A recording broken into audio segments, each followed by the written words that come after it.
Okay, good morning, everyone. Welcome to our Sustainability, Infrastructure, and Development Committee on August 11th, 2026. I will now call on Nicole Fubert, Legislative Special Assistant, or Legislative Service Specialist, let me get that correct, to conduct the roll call. Thank you. Regional Chair Redmond? Present. Councillor Craig? Present. Councillor Erb? Present. Councillor Foxton? Present. Councillor Gowing? Present. Councillor Harris? Present. Councillor Hunick? Present. Chair James? Present. Councillor Liggett? Councillor McCabe? Councillor Nowak? Present. Councillor Rodriguez? Present. I believe Councillor Salonen is running a bit late. We have Councillor Shantz? Present. Councillor Verbanovic? And Councillor Wolf? Present. Excellent. I would like to acknowledge that the land in which we gather today is the traditional territory of the Haudenosaunee, Anishinaabe, and Chinanton peoples. We recognize the enduring presence of Indigenous peoples on this land, and we honor the historic and ongoing contributions to our community.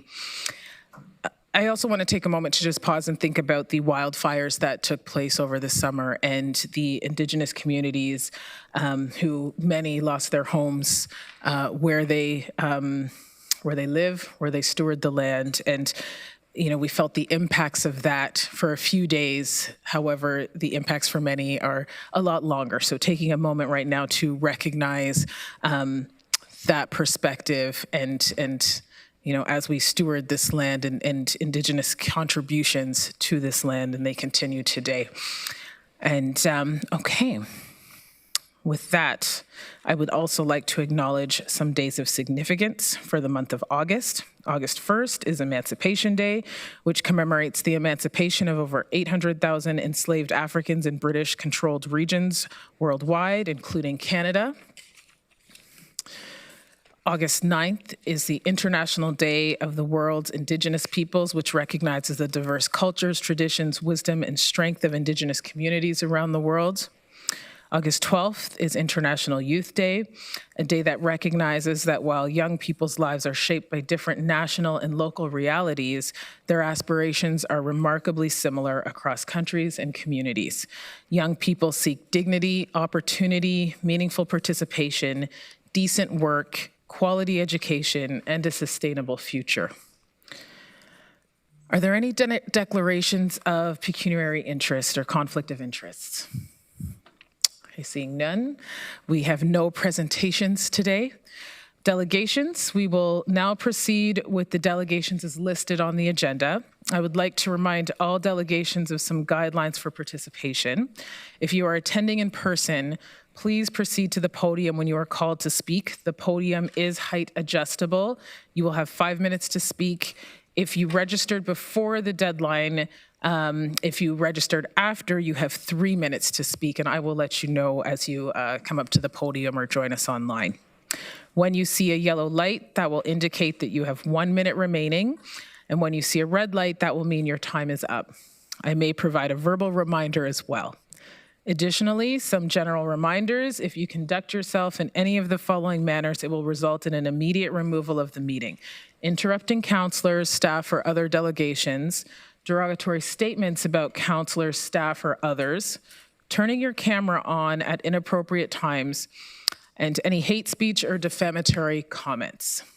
And one last reminder for delegations: please do not take offense if you're following your presentation. There are no questions.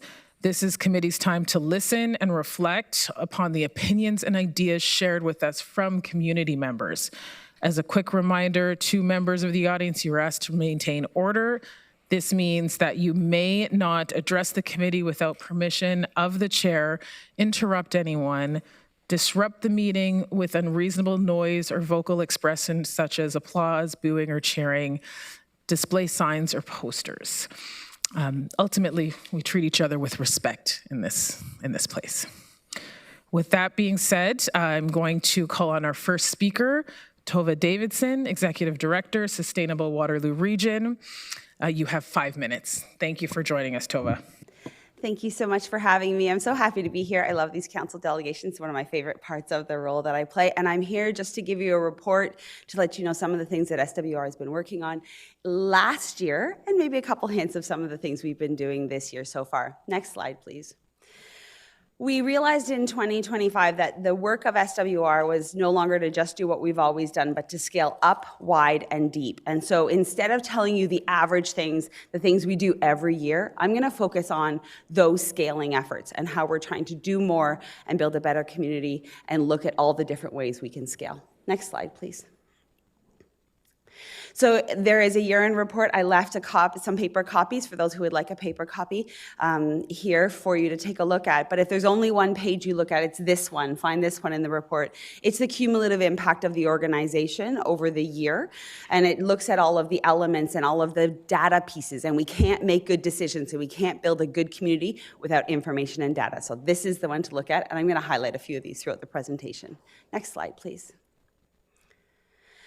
So you'll see that we now are calling ourselves SWR. We have deep, deep roots here in Waterloo region, founded in the region, and of course continue to serve and protect this region. We also now are serving Guelph, Wellington, Perth, Oxford, and Dufferin County from requests from those communities because they don't have an organization like ours. And since before the pandemic, we've had requests. So this is one of our scaling issues that we're doing. We are seeing that climate change doesn't stop at the boundaries of this region. And so we are striving to support more and more communities to bring some of the great things that have been piloted and learned here in Waterloo region to our neighbors. Next slide. You'll also see that we launched fully our own organics program. This is a program we run in partnership with a local hauler and to serve the needs that are the gap between independent, big organizations that have their own organics diversion and the work that the region does. There are small organizations who wouldn't have the capacity to have their own organics program, and so we actually bring this service to schools, to downtown businesses in some regions, to small businesses, even to some multi-unit residential settlements to be able to bring organics to these people. The one difference in this program is that every time we pick up the organics bin, we leave a clean bin. People love that one, swap out the bin fully. And all of the organic waste is filtered and then taken to a digester and clean energy is produced from it. So it's a win-win program. Next slide, please. In the Impact Network, we actually launched a new element of the program called Engage. I thought it was really punny, in Impact Network, Engage. I thought it was cute. And the idea here is actually every single employee of every single member organization can get online and compete with each other in challenges, learn what climate change is, how does this work, what are the things that they can do, watch all kinds of resources. So it's no longer a single person or couple of people that we're engaging with. We're enabling even every regional employee could get on to Engage and take a look and see what's there. We also run our carbon cleanse through this platform. Next slide. We also have an incredible partnership within Explore Waterloo Region, and last year we did the very first Net Zero conference, as we understand it, one of the first in Canada, and it was hosted here in Waterloo Region. It was one of the reasons the conference chose to come here. The Canadian Society of Association executives came, and we did all the work to help them reduce the impact of their event, and then also do all of the measurement for all of the work that they're doing. You'll also see on the right, which is something that surprised me, we did an esport event through this partnership as well, Call of Duty. Interesting to figure out how much carbon footprint comes from streaming and all of that kind of stuff, and that's an event we held at the Odd. Next slide. The Evolve One building, of course, is the thing that people know us for, and it's been actually a launching pad for a couple of other programs. We continue to see that this very first net positive energy multi-tenant office building in Canada has been operating at that net positive energy status, and you can see that data point there. And that's a unique thing. Buildings like this don't often report the data of their buildings. So it's always between 106 and 120% of the energy used on-site is actually generated there on-site. But as we worked on the Evolve project, we learned that there's actually a whole other set of services and supports that the building and development sector needs. So next slide, please. And so last year, we launched Frameworks, which is the only building innovation exchange in Ontario and one of 4 in Canada, and it's housed here in Waterloo Region. There's one in Vancouver, one for Alberta, one in Nova Scotia, and right here. The Frameworks program is actually supported, designed, and operated in partnership with the building and development sector to help them get ready for what we know harmonized code will be in 2030, which is net zero. It is to support the sector in the movement towards higher efficiency buildings and to make that transition easier for them. Next slide, please. So you'll see that we are guided by members of the industry telling us where the opportunities are and how we can help them better. We are really grateful for the Government of Canada for support for this program, and we are working with the other bodies across the country to make sure that we are bringing the very best resources to our local industry. Next slide. Tova, you've got to summarize Okay. in the next 30 seconds or so. This is the last one, so Thank I you. will stop here. I'll finish with this. In the Frameworks program, we actually realized that there's also a technology challenge. So we are now developing an AI tool. You can put a building into the tool, and it'll tell you what the best retrofits are for that building, how can we find funding, and try to encourage that to move forward. Next slide. Go to maybe. There we go. Of course, you know our microforests, and just one final quick note, we reached 55 microforests as of the end of last year, and 75 will be done by the end of this year. And that, I'll leave it at that. Thank you for the time. Thank you for all of the support from the region. You've always been incredible partners, the staff, the elected officials. It is such an honor to be able to work with you. Thank you. Thank you, Tova, and do not go anywhere. We do have some questions from councillors. Councillor Hunick. Thank you, Chair James. Thank you, Tova, for coming. I'm grateful for the wisdom that you have and the work that SWR does for our community and beyond. I'm just wondering, in terms of the funding model, are the municipalities that we're also joining with, are they also contributing to the funding model as well?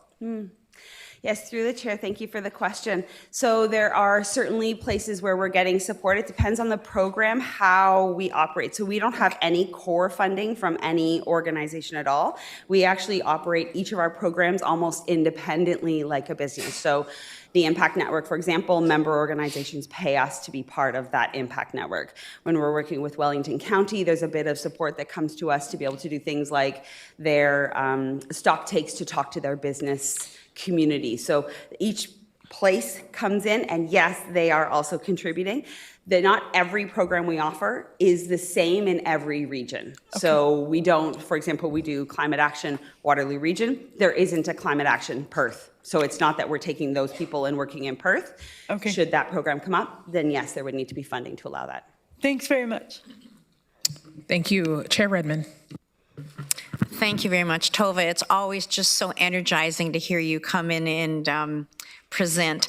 I'm really interested in the whole aspect, and you've partially answered it with your last response to Councillor Hunick, how you're scaling up. I look at the industry partners, I look at the variety of things that you offer.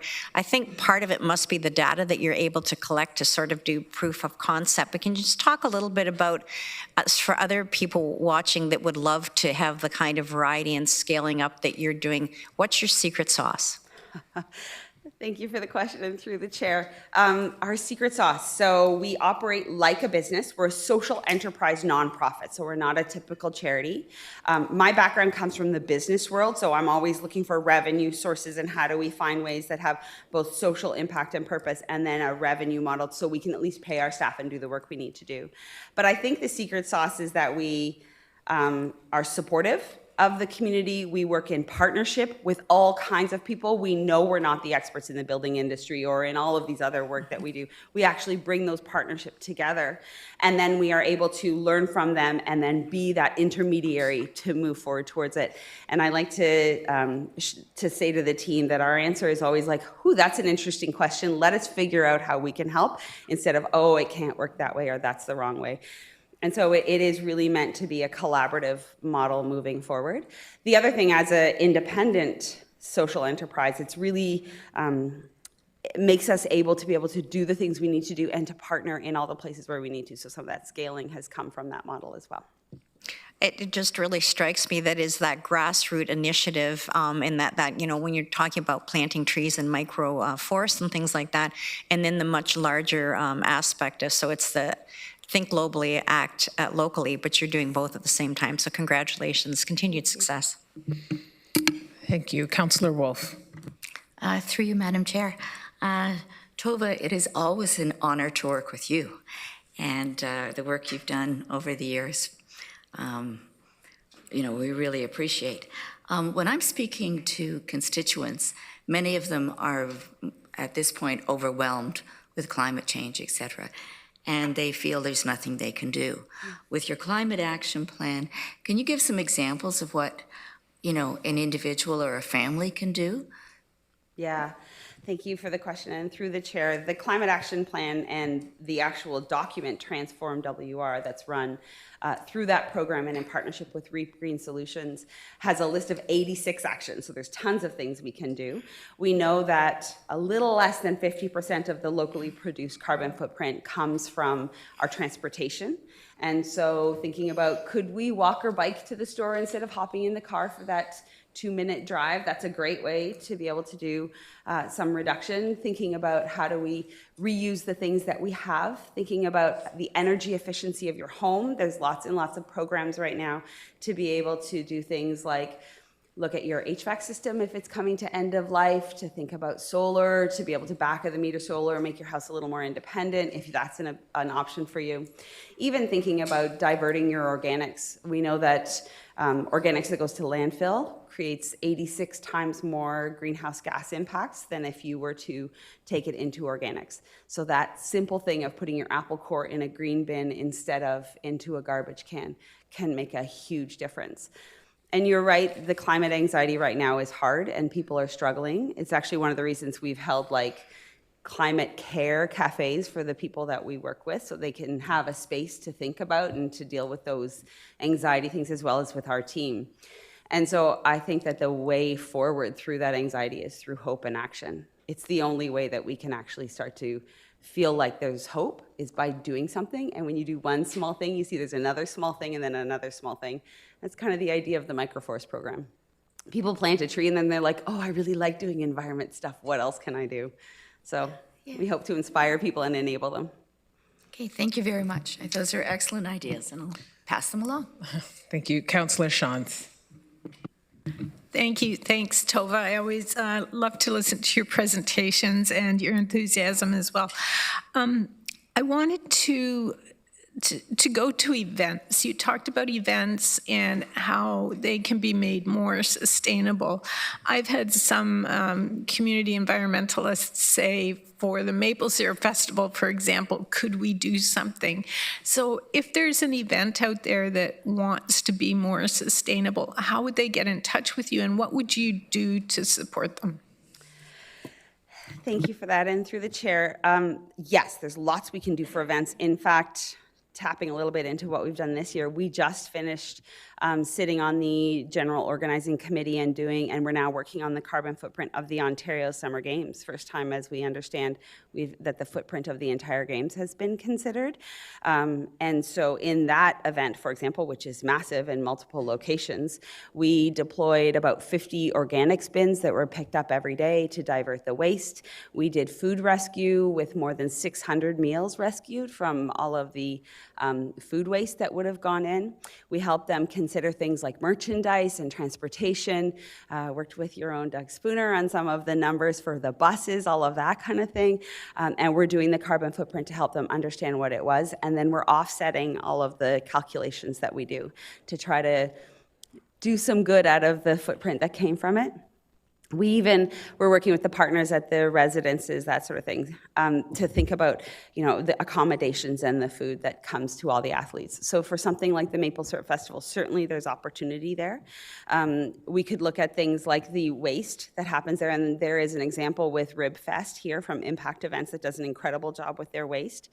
Recycling is an easy one, and Oktoberfest took a program last year when we work with them as well to actually collect all of the cans and then sell them back and raise money for sports teams, a nice win-win.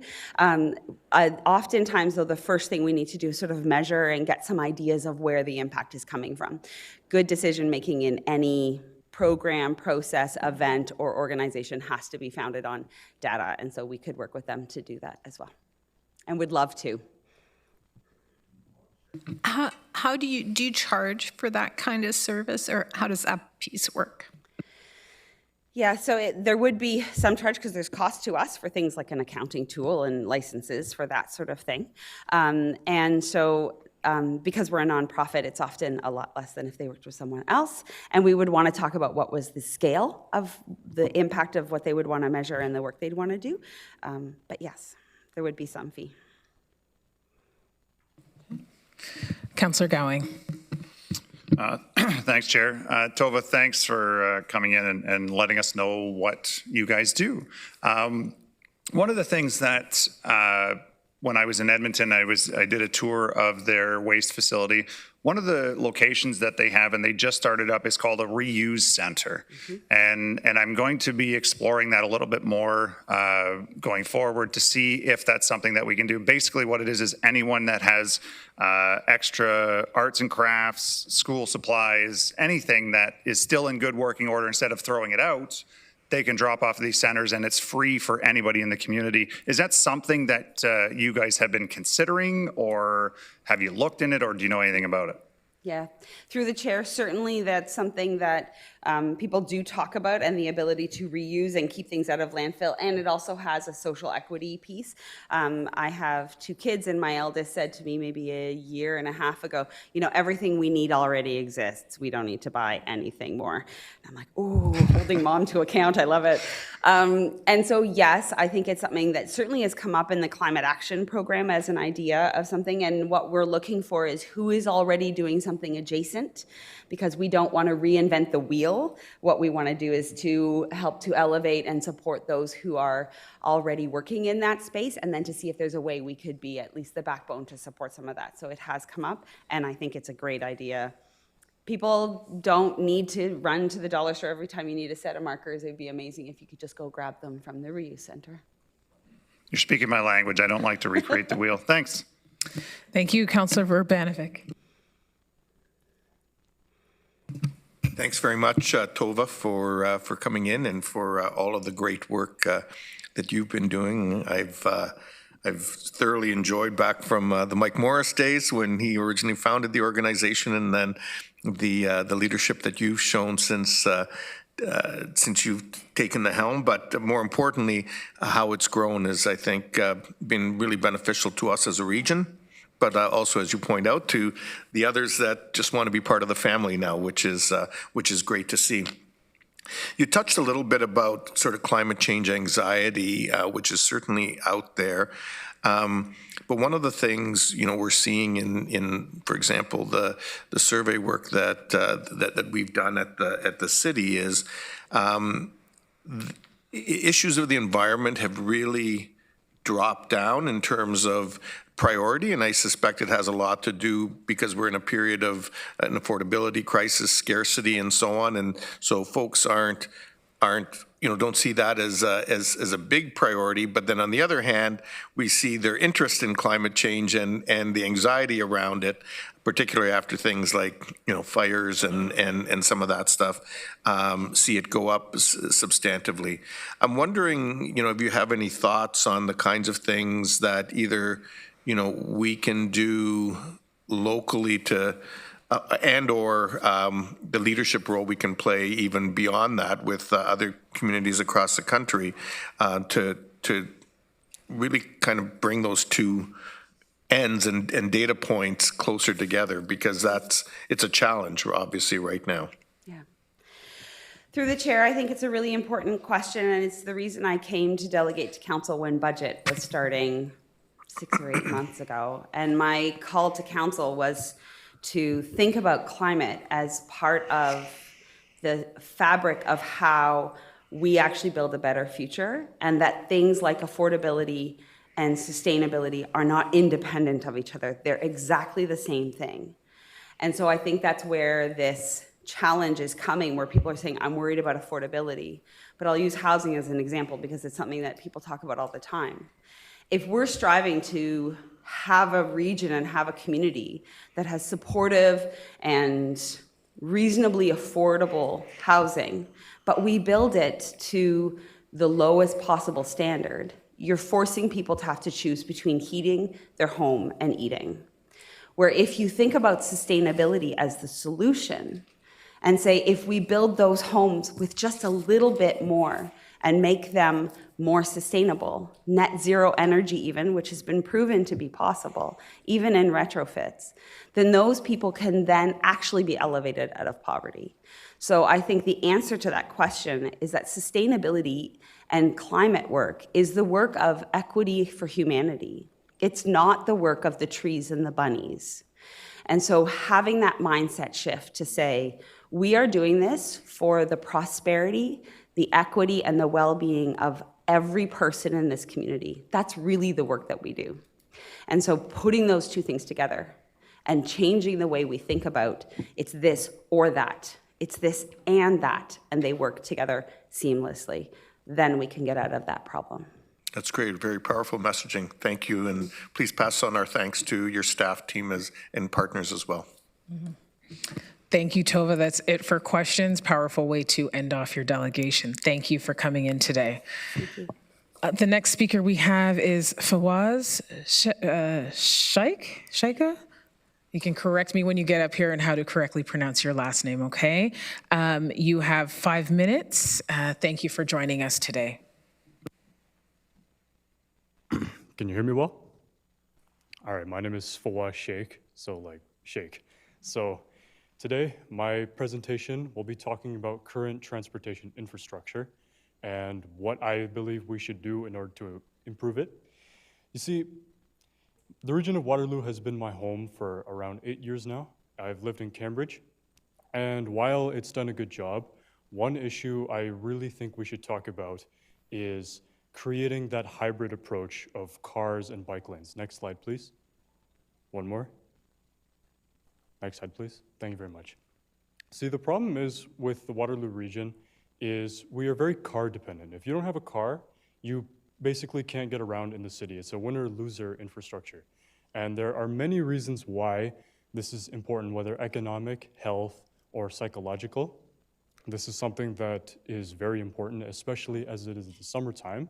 This is an issue that we should discuss now more than ever, with my first point being economic, as the current cost of living and gas prices and pretty much everything has gotten more expensive to the point where nobody can afford basically anything. Canadians are struggling.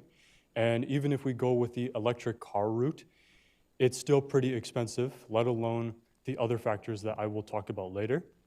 And to have that hybrid of whether you choose to take your bike or the sidewalk or your car, not only is it more affordable, but it also gives an alternative. So if I don't have a car, I can still get around within the city. And it's also reliable and sustainable in today's world. Next slide, please. The next slide, we'll be talking about health and scientific factors where our current lifestyles, our current ways of living are very sedentary. We spend a lot of time sitting. There's very limited access to exercise. Healthy food is getting more expensive, grocery prices, meat especially. And especially as the cost of living is going up, people are working longer hours.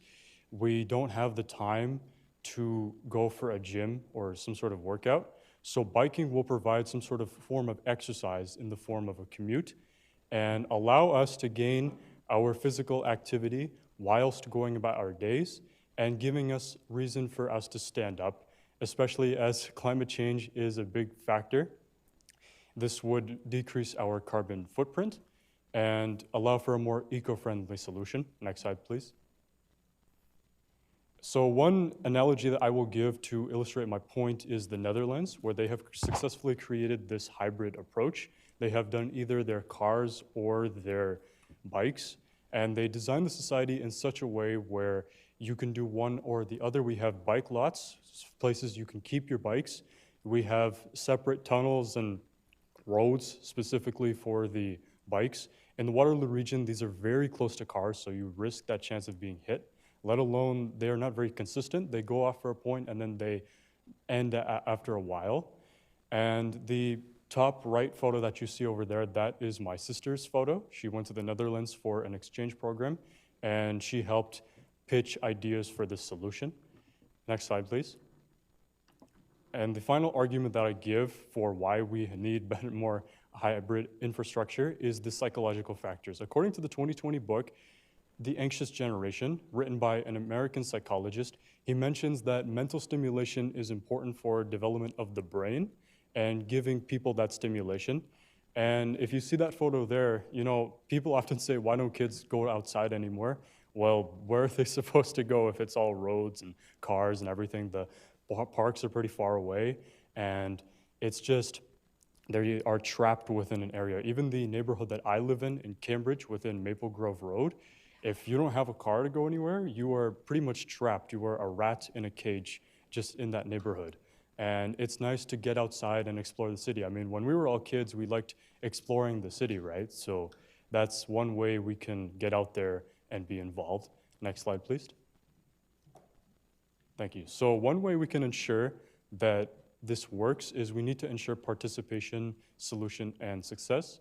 So we could delegate a team of volunteers that can speak on behalf of the people and ask, are you interested if we created a hybrid approach? If you had a bike, would you be biking more? And what would you do if this was a reality? And we would also need to just survey the data. If people aren't interested, drop it and leave it be. But if they are, then we have to compile that data and present it to the provincial government, because this is a very ambitious project, but it will also be very costly. It will require a lot of resources. So ensuring that this is a worthy investment and something valuable is very important. And it's more just about improving the current infrastructure we have and just upgrading onto it and putting another layer onto what we have. Next slide, please. Fawaz, just to let you know, you've got about 30 seconds left to wrap up, okay? So Thank to you. wrap up, all you have to do is delegate that team of volunteers. We would grab a team of architects, lawyers, engineers, etc. This would provide more jobs to people, especially as the unemployment rate has reached 6.9%.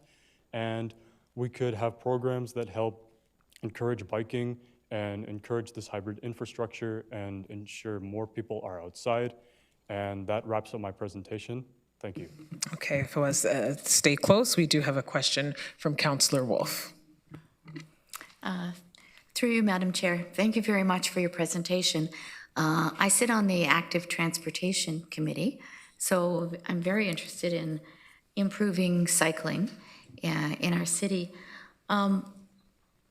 What would you think about, you say you're from Cambridge, so I know it's Maple Grove, about a pedestrian cycling bridge between West Galt and Preston?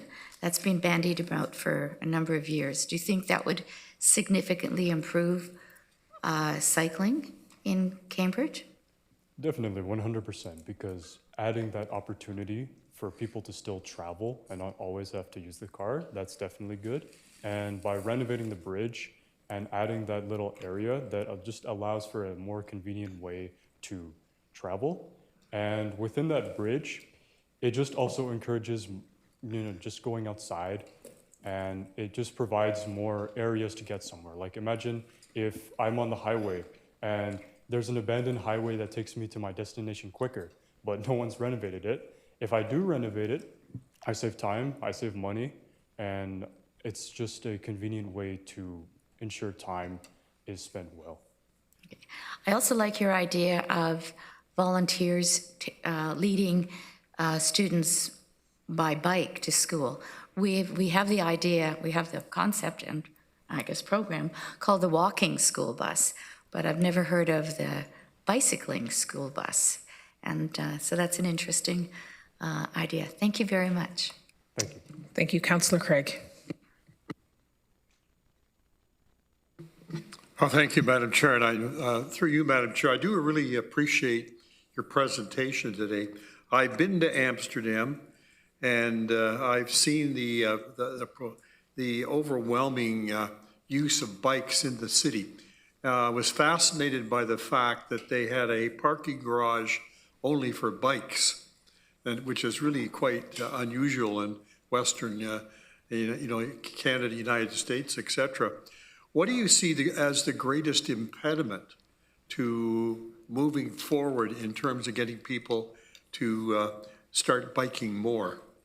That is a very good question. And even when I was preparing this presentation, my dad asked me the same thing. Is he the same age as me? No, not quite. He's on a higher level. But I will say, as a 19-year-old, I always think about this myself. And my dad even told me, like, we're so used to our current lifestyles. Do you really think people just want to suddenly shift it? But this is my solution to it.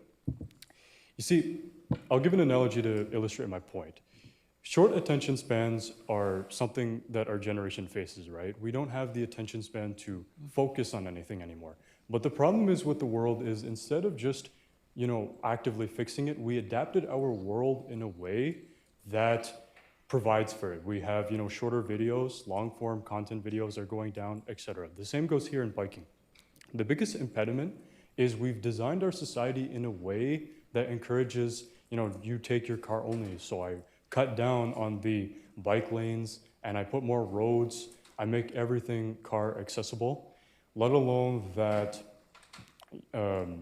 not everyone wants to bike. Everyone will have their reasons like, I don't want to, or all of that. But the biggest thing that we can do, something I've noticed is if you encourage the mass of people to do something and you set a representation and everyone is doing it, it can at least give that motivation to keep going, a trend, if you will.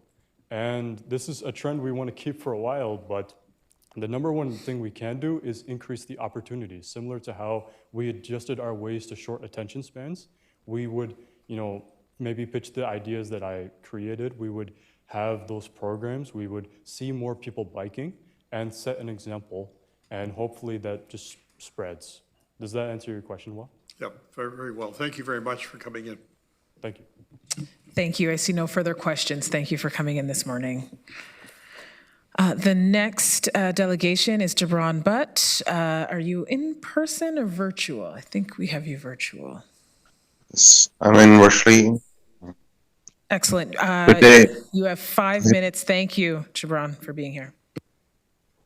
Thank you, Madam Chair, and honorable elected officials, councillors, ladies and gentlemen.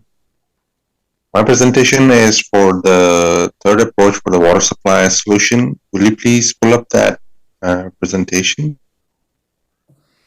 The presentation is visible here. Yeah.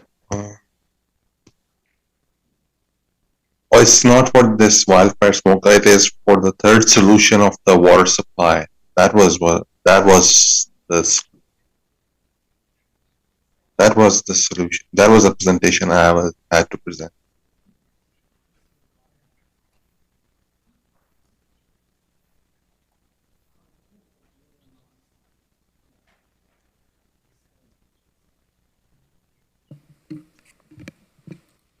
Okay, we are pulling up the presentation. Just so you know, I think we'll pull up the presentation. You have a really long slide deck that has been shared in advance with us, so we have the full one. You do have 5 minutes, though, so we're going to limit you to 5 minutes. So do you still want us to show the slide deck, or will you be able to just talk freely and with us reviewing it here? No, Madam Chair, I requested for the water supply solution, which I emailed to Holly Kent, the regional clerk, and it is not this fire presentation. It is the different titled one, which is for the region of Waterloo third solution. Do you want me to email it to you? Okay, so my understanding is that you've already discussed this with us and that you were told to speak about wildfires today because you spoke with us in June about this. So it's a repeat of a presentation you've already done. Yes, correct. But in July, after July 23rd, I indicated to Holly Kent that my presentation will be on the water supply solution. This will be for the next month or for the upcoming for December. Okay, so anything with the water supply, we have a special committee for that. So that wouldn't be presented today. That would be at our special committee specific to water. So that would be tomorrow. All right, I will then show up tomorrow then. Okay, all right. Thank you. Thank you, Madam Chair. Chair, just a point of question, if I may. Yeah, go ahead, Councillor. just because they were registered to delegate today with the 5 minutes allotted, will we be making that exception for the appropriate meeting tomorrow? Because it is past the deadline, I think, for 5 minutes for tomorrow's meeting. It's more of a question for the clerks, not for you directly, because I know you're not chairing tomorrow's meeting. And it can be taken offline. I just kind of wanted to acknowledge that the candidate did register in They time registered in advance. appropriately. We'll loop back to council on that offline. Okay, Councillor Salonen? Thank you, Chair. Okay, moving on to our next speaker, who I believe is in person, Warren Snyder. Warren, you have 5 minutes.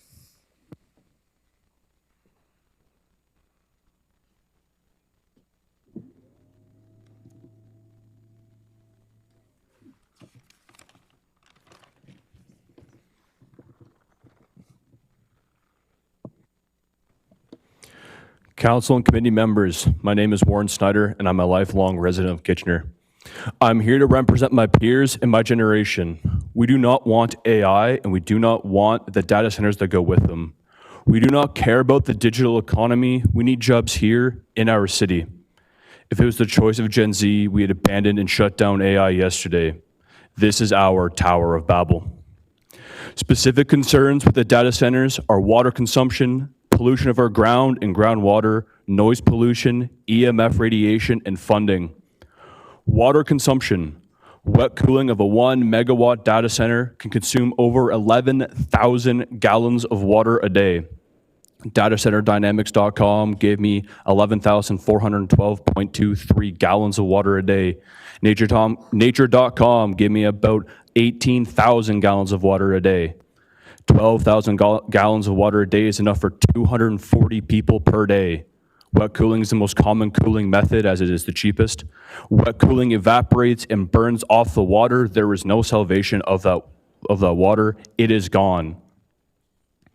Closed loop or dry cooling uses very little water on a daily basis, but has a large annual or periodic water draw every couple of years when they clean the rads.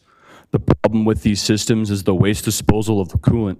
Our current sewage treatment infrastructure cannot handle the volume nor some of the specific chemicals.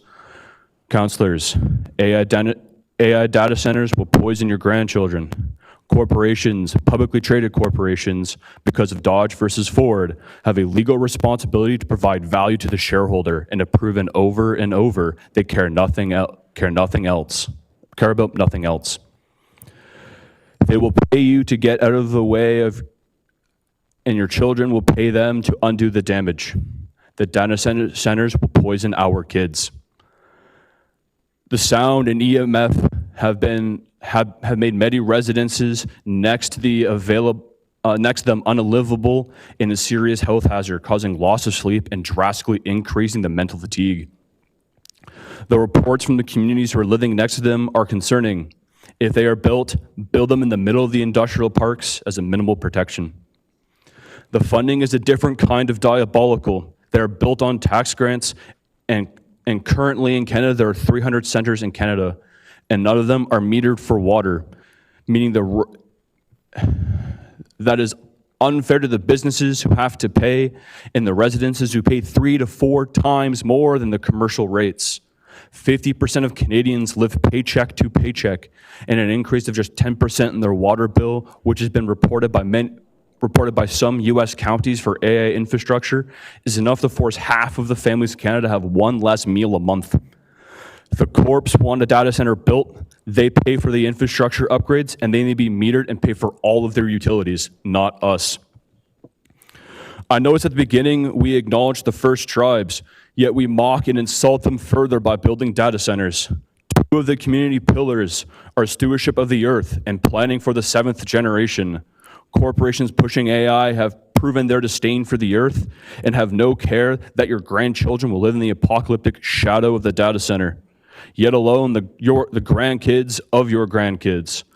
Block and ban AI data centers so your children can raise some of their own.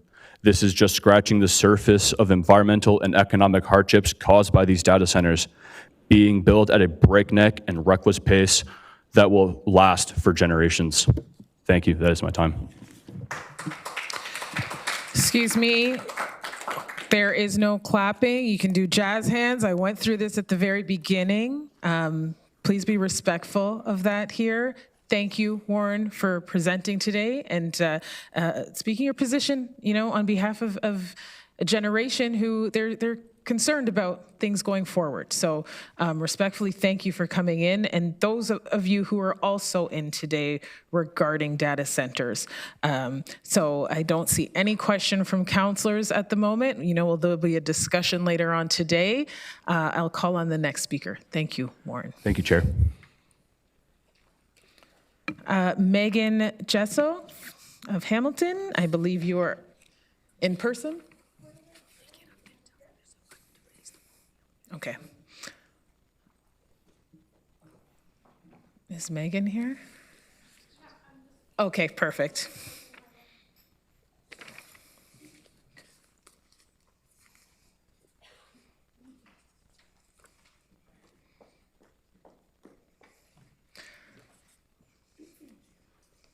Okay, Megan, you have 5 minutes. You can lower or raise the podium as you need.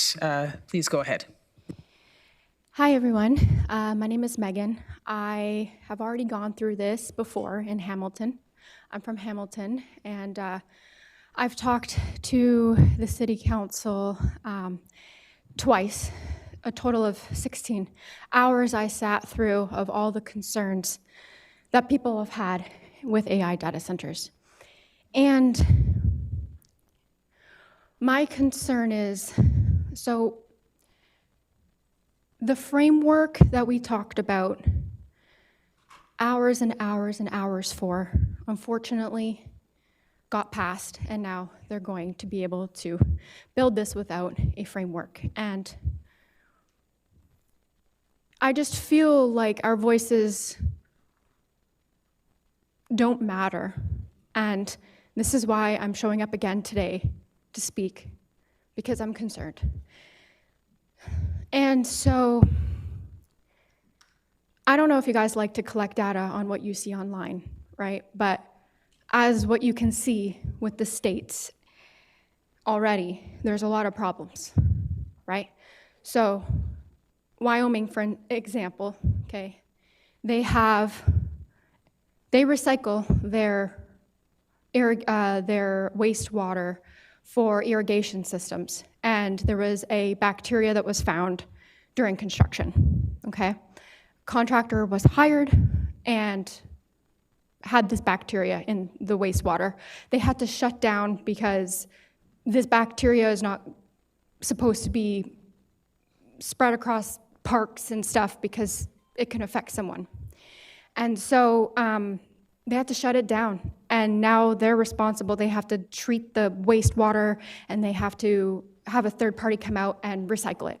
I work in the plumbing industry, so I have concerns about the wastewater, the discharge, that kind of stuff. And in Kitchener, I've already seen, or Cambridge, off the side of the highway there, the data center that's already, there. I stopped by on the side of the road, and I saw it on the news that there was a plug in the storm system that I saw with pumps pumping into these tanks. There was like 10 tanks there that I saw visually. Now, from what I read from the news, it was a bacterium bloom that was found, and they're not saying that, that there is an issue. My concern is they're still under investigation, right? So they're like, well, that's why I requested a Freedom of Information Act, because I'm curious to know all of the things that, were tested. My concern is that there's not enough transparency around these issues, and it's really unfortunate that job opportunities and economic growth go before environmental impacts. And if you really care about the people in Kitchener, please set a framework. Hamilton does not have that, okay? A framework, I think, is really important for the community because of all the things I've seen just online. And I know there's a lot of anxiety around this right now. You know, there's contaminated wells in other places. There has been, I can't even count how many things. There's animals fleeing from AI data centers. There's so many other things. There's, you know, what is in that discharge? You know, even if it's a closed loop system, like the thing is that this is so complex. Why can't we have a framework? Why can't we have? Is there loopholes? Like I went to a. Megan, you have about 30 seconds, okay?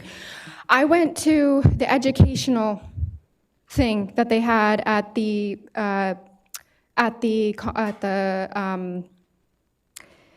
council meeting, okay? And I just sat there and listened. The counselors were not allowed to address any issues at all. And it was only for educational purposes. I do understand that AI does have benefits, of course, but I'm concerned about the impacts that we are already seeing. And what does that look like for this community? And that's. Thank you, Megan. We have a couple of questions, so stay there, please. Councillor Foxton. Thank you, and through you, Chair. I sit on the hydro board as well, and they take a huge amount of hydro, and we're very concerned about that. I think the Hamilton Hydro Board has stopped allowing data centers, but I'm not 100% sure. And all of us are looking at that because hydro's becoming short demand, just like water is. And those are two things we have to protect if we want to sustain our society. So we are all looking at this, and we are trying to be very cautious.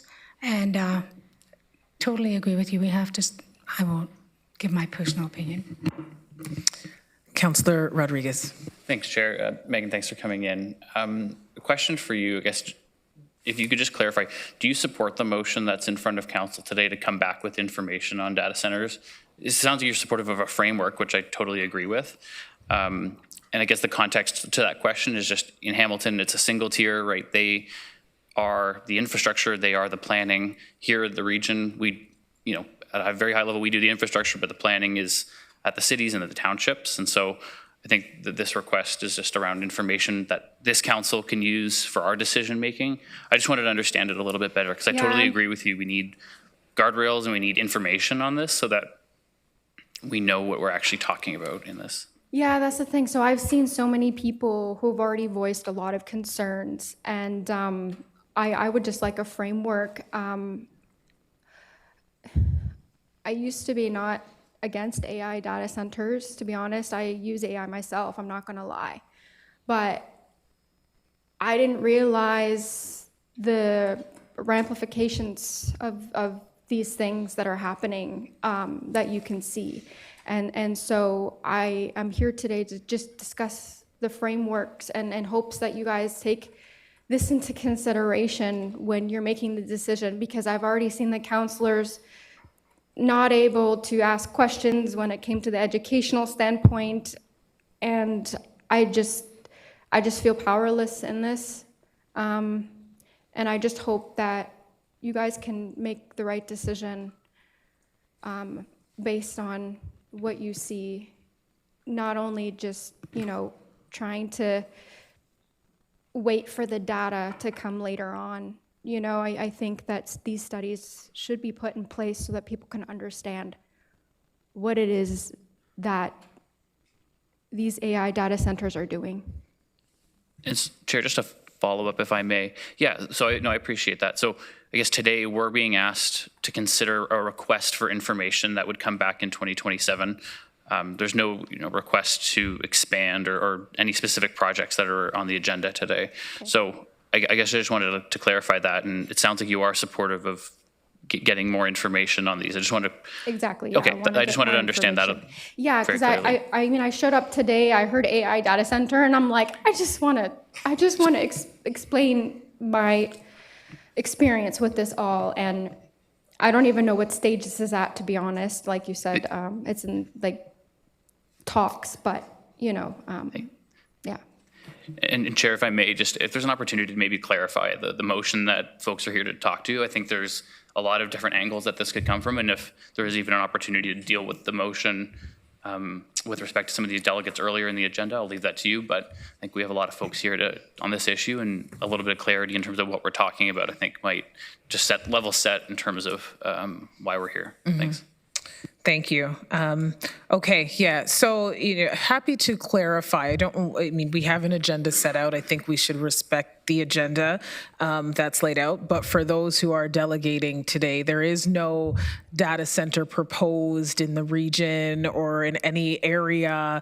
There is an education and an awareness piece that is required because there is a lot happening with, AI hyperscale data centers. We'll speak to this later on, but I think for clarification, Councillor Rodriguez, you are correct. There is no expansion proposed. There is nothing in the works, and we have a two-tiered system here. So things like moratoriums, we couldn't do at this level of government. So I'm just going to pause there. I want to get through the delegations because I think people are, validly concerned about data centers and AI. So I want to hear the delegations, and if there are any questions, we will take those, and then we'll move on with the agenda, okay?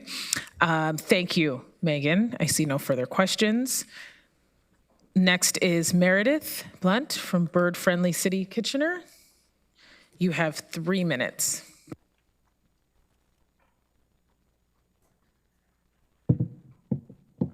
Good morning.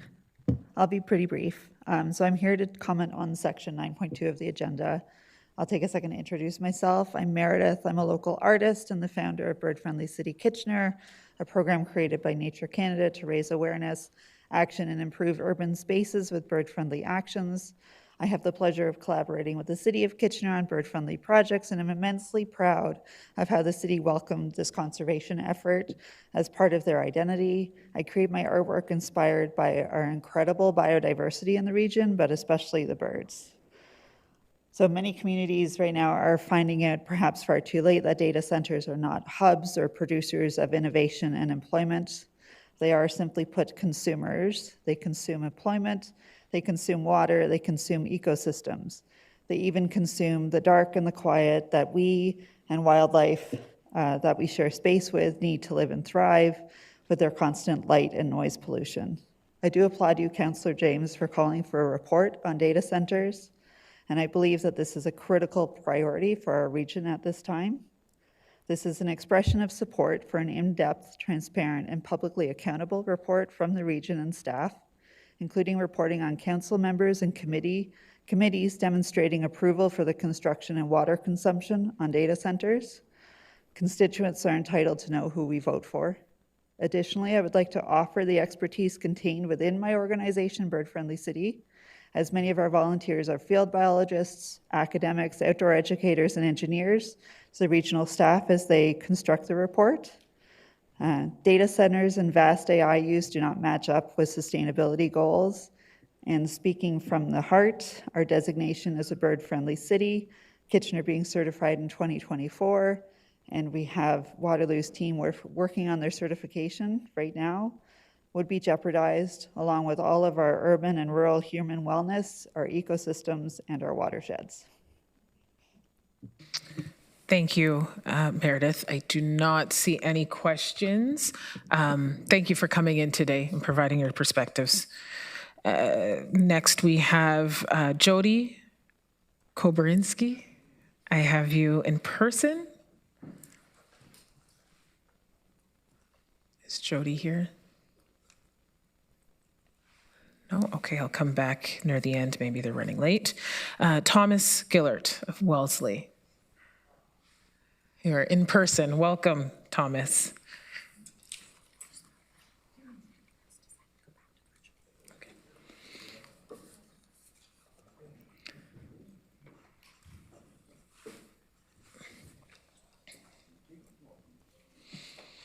Okay, Thomas, thank you for coming today. You have 3 minutes. Okay, I don't know if I'm in the right meeting, but my question is, we have water restrictions, so how are we going to get water for AI? That's the point I want to make. We have water restrictions in Wellesley. We're supplied from the Waterloo region, and where are we getting this water from AI when I already have water restrictions where I live? That's it. Left the question with you guys. Thank you, Thomas. Next, we have Benny Skinner. Benny, I believe you're joining us virtually. I'm on the Zoom. Hi, Benny. Welcome. You have 3 minutes. Thank you so much for having me. Hi, everybody. My name is Benny Skinner. I'm a PhD global governance student enrolled at University of Waterloo. I just wanted to make a note about the data center. I appreciate that you're requesting more information. And one of the things that I wanted to point to is the deep need for complex analyses of AI data centers and their impact. So there's a lot of obvious pieces that I know you're all aware of already. We've talked about the water stress. We've talked about the power and the resourcing stress, the taxation, all of these pieces that are kind of obvious. I mean, preliminary research is already showing that the development of data centers is a really terrible deal at the local level. And that's relatively consistent. But I think I just wanted to point to the fact that the data centers are not just an economic and environmental issue. Like, I think really make sure that when you request information, look at the information and see where it's coming from in terms of the background that the information providers are coming from. This is a issue that requires transdisciplinary analysis. And what I mean by that is we're not just seeing impacts in regards to the environment and in terms of like water bills, all of these things.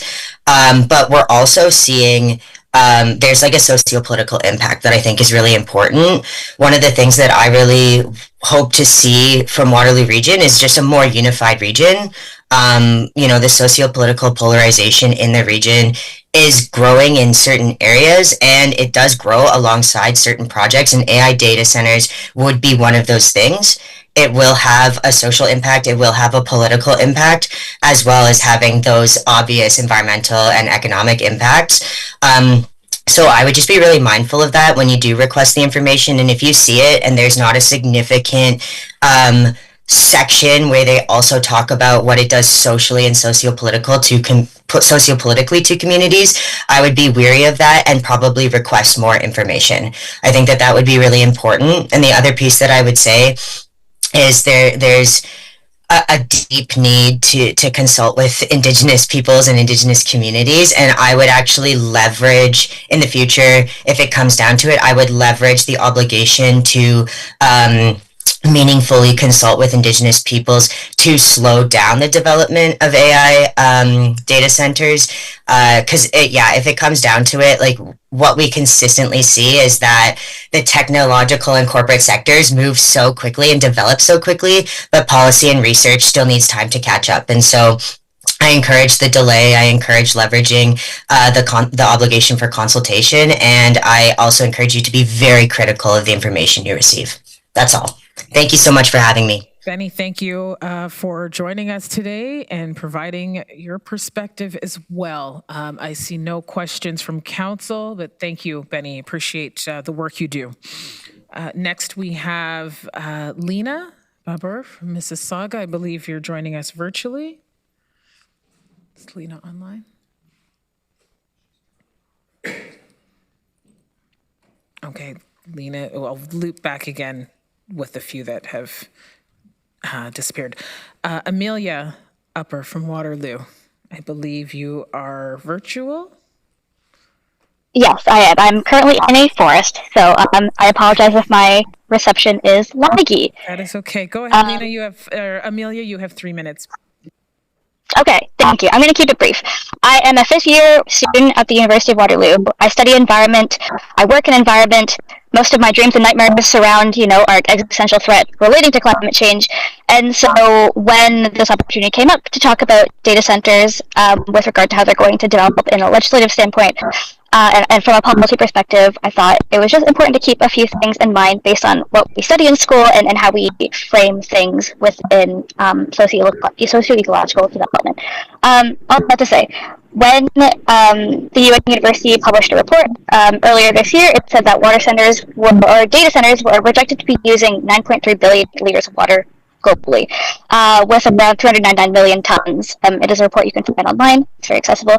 And just keeping that in mind, while we are a region within a province within a country, we still have a lot of leverage within the AI development sector because Ontario as a whole has a lot of critical minerals, and Waterloo region sends out a lot of its infrastructure, its and engineering students, and its labor to facilitate this AI development. This has been really visible in like the Bill C5 Protect Ontario by Unleashing Our Economy. A lot of these guardrails like environmental assessment and Indigenous consultations were kind of fast-tracked so that, things like the Ring of Fire can be put through. What I am asking to happen is in this report that is due to include a climate justice angle and a sociological aspect, similar to what Benny was saying, with meaningful, thorough, and an earnest consultation with historically marginalized communities who will be affected. That differential vulnerability of climate change will impact the people who contribute least to it. So much like another speaker mentioned today about, why do I have a water restriction when AI data centers can access water if they are to come and when they are here.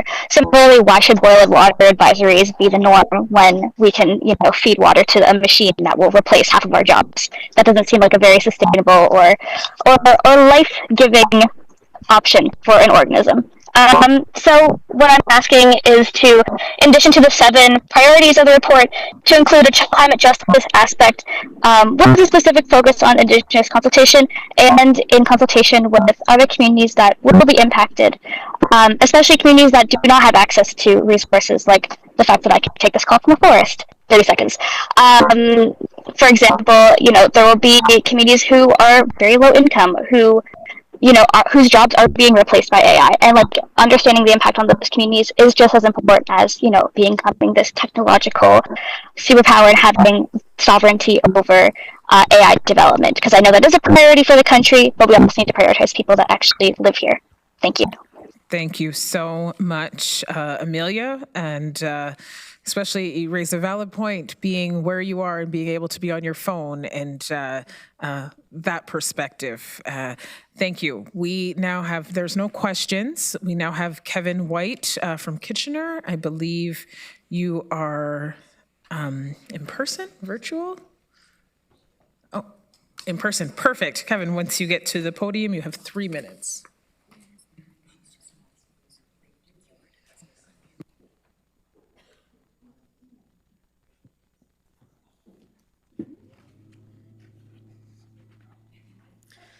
All right. Good morning, Council. I'm also speaking to the motion 9.2 regarding AI data centers, and agree wholeheartedly with the concerns raised by delegates before me.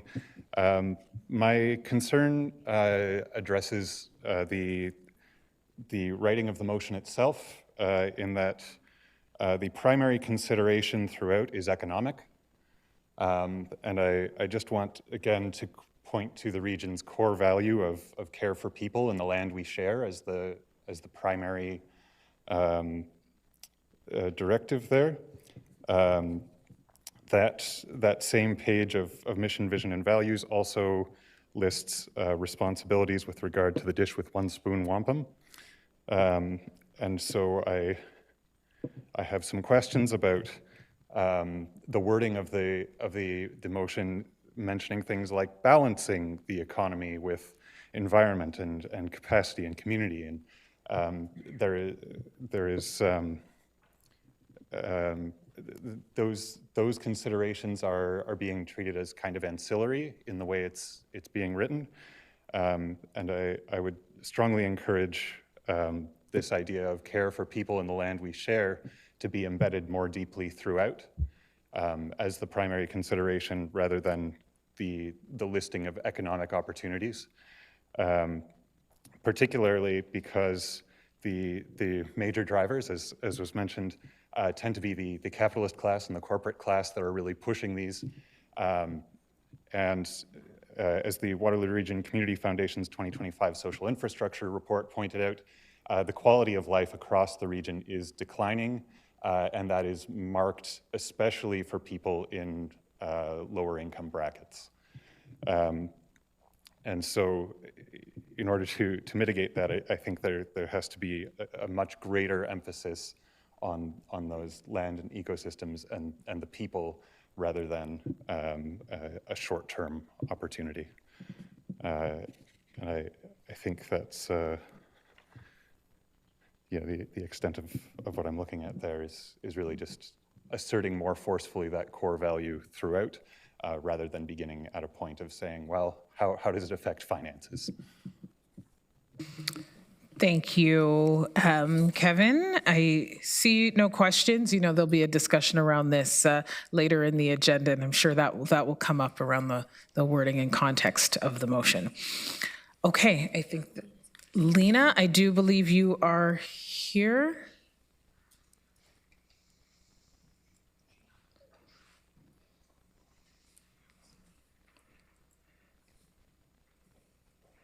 Okay, Lena, you can come up to the podium and you have 3 minutes.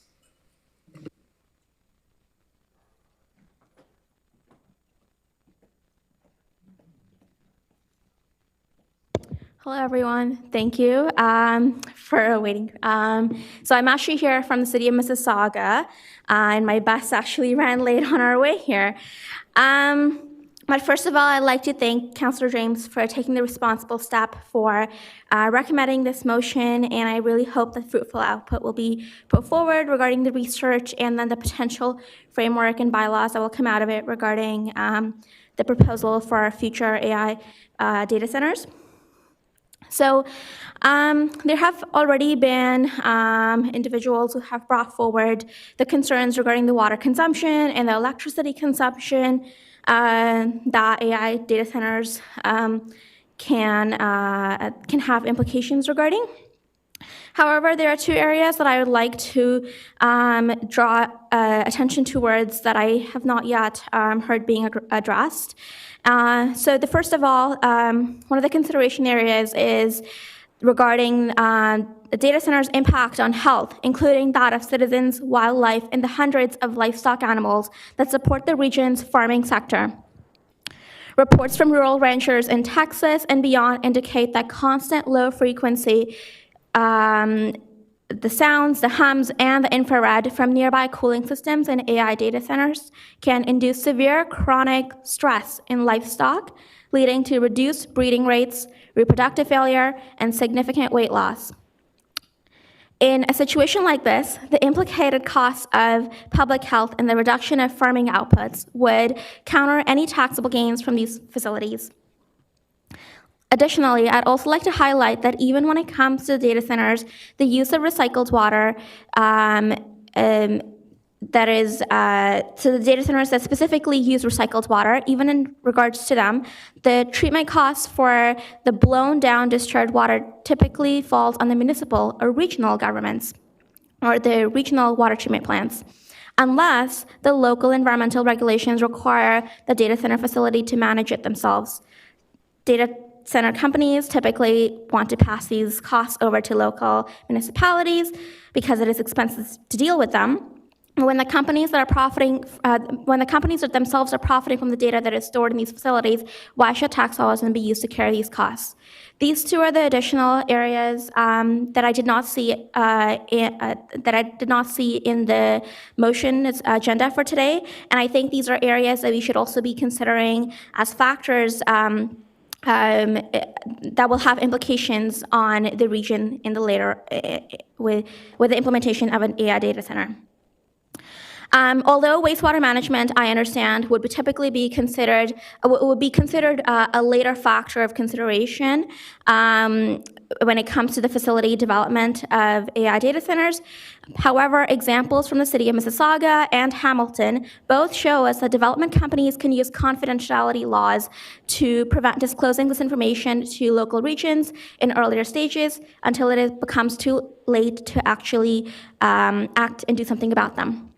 As such, I urge the region to take a proactive approach when it is doing its research and considering all the factors related to the environmental, economic, and health impacts that data centers would have prior to allowing the development to occur, so that any appropriate laws that need to be enforced can be developed and passed from the get-go.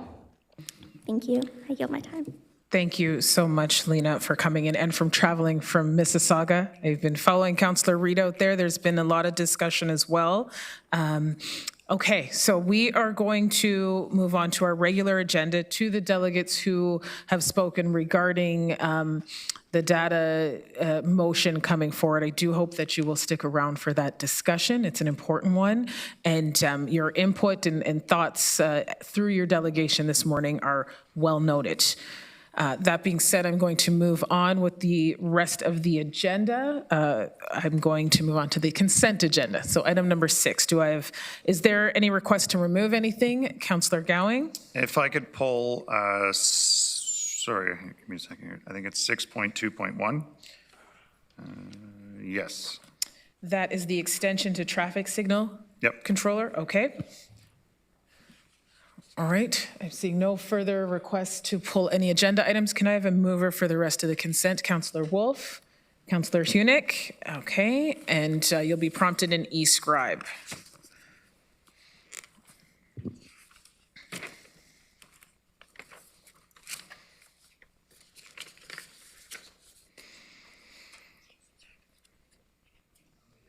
There he is, okay.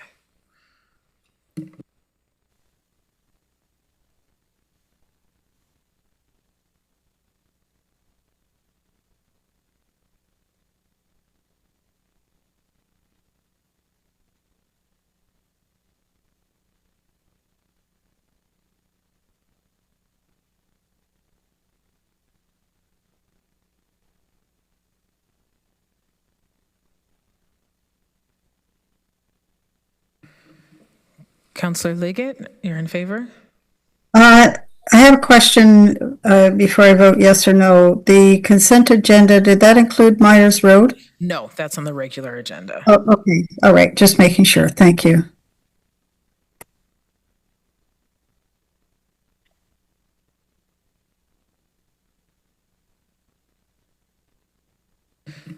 Councillor Salonen, are you in favor?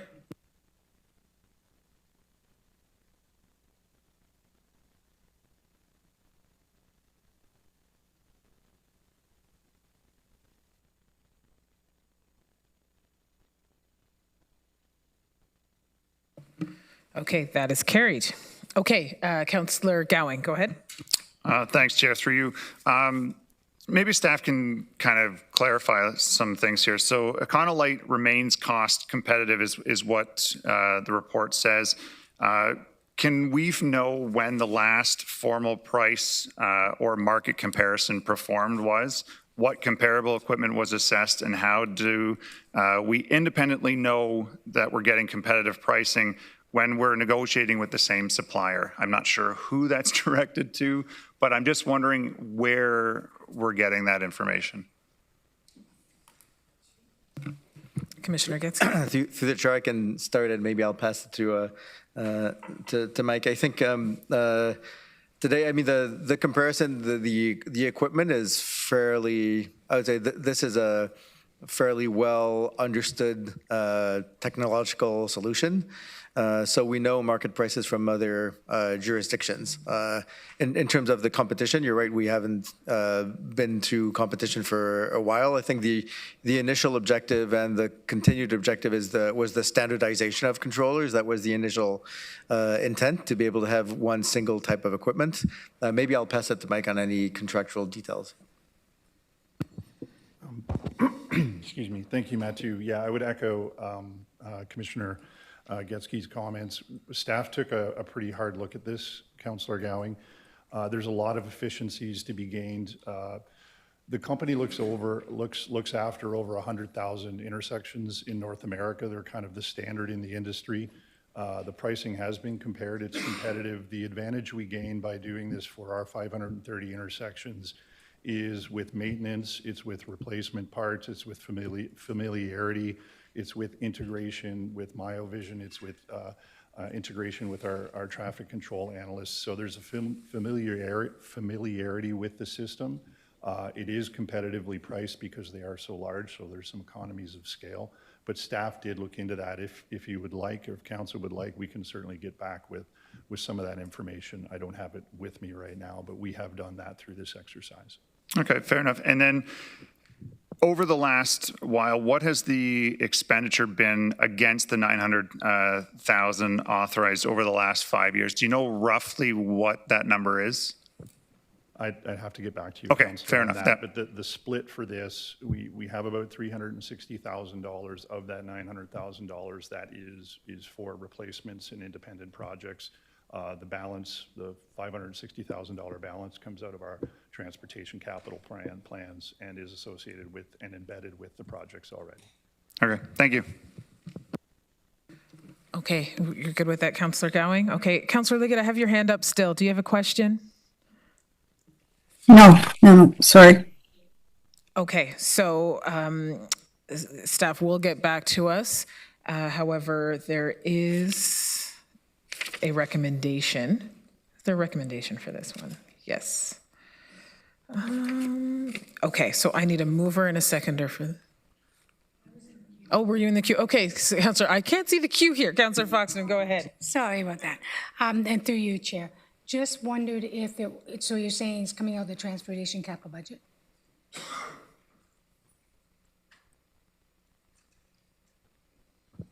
Through you, Madam Chair.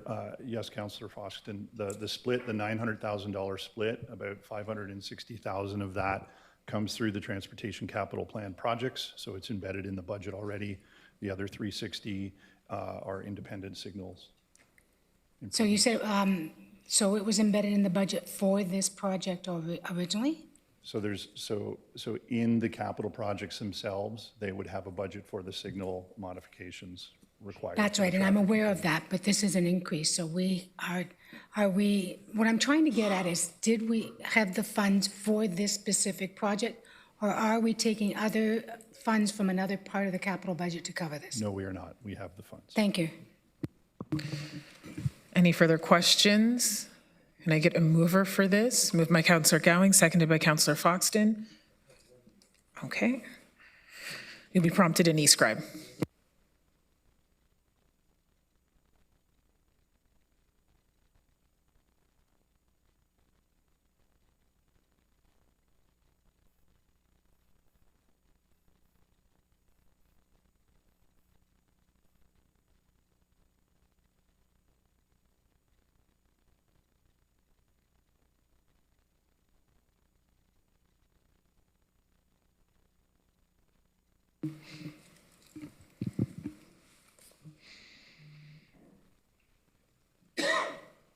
Okay, that is carried. Next, we're moving on to the regular agenda.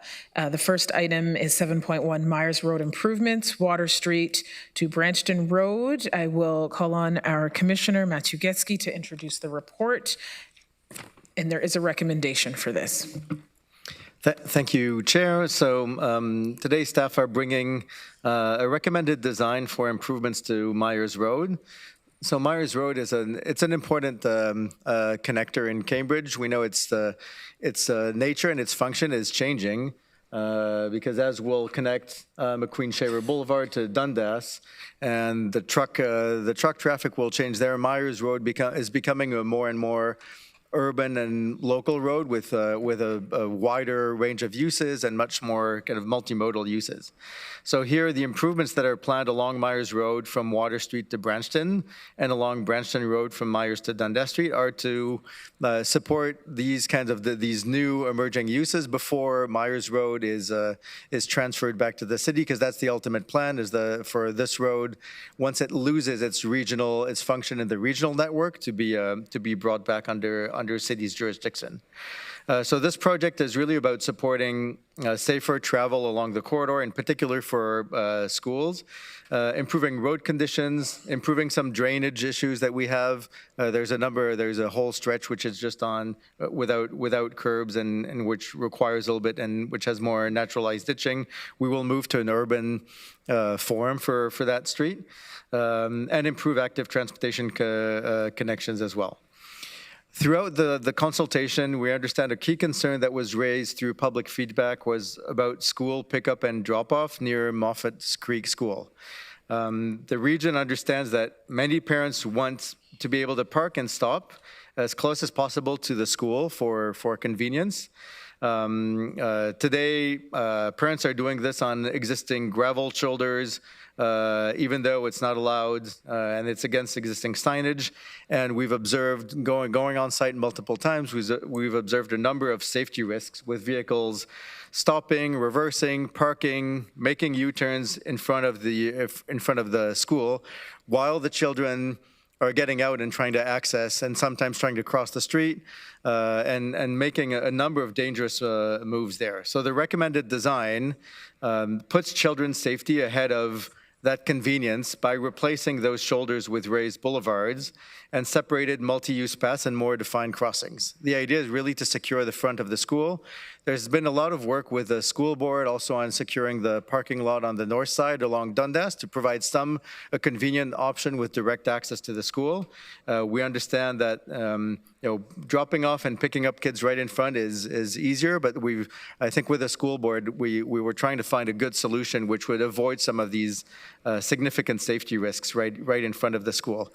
And that's also why the region invested in the new crosswalk and the new ramp that goes up to the south side of Myers to be able to provide better and safer active connections through the entire neighborhood.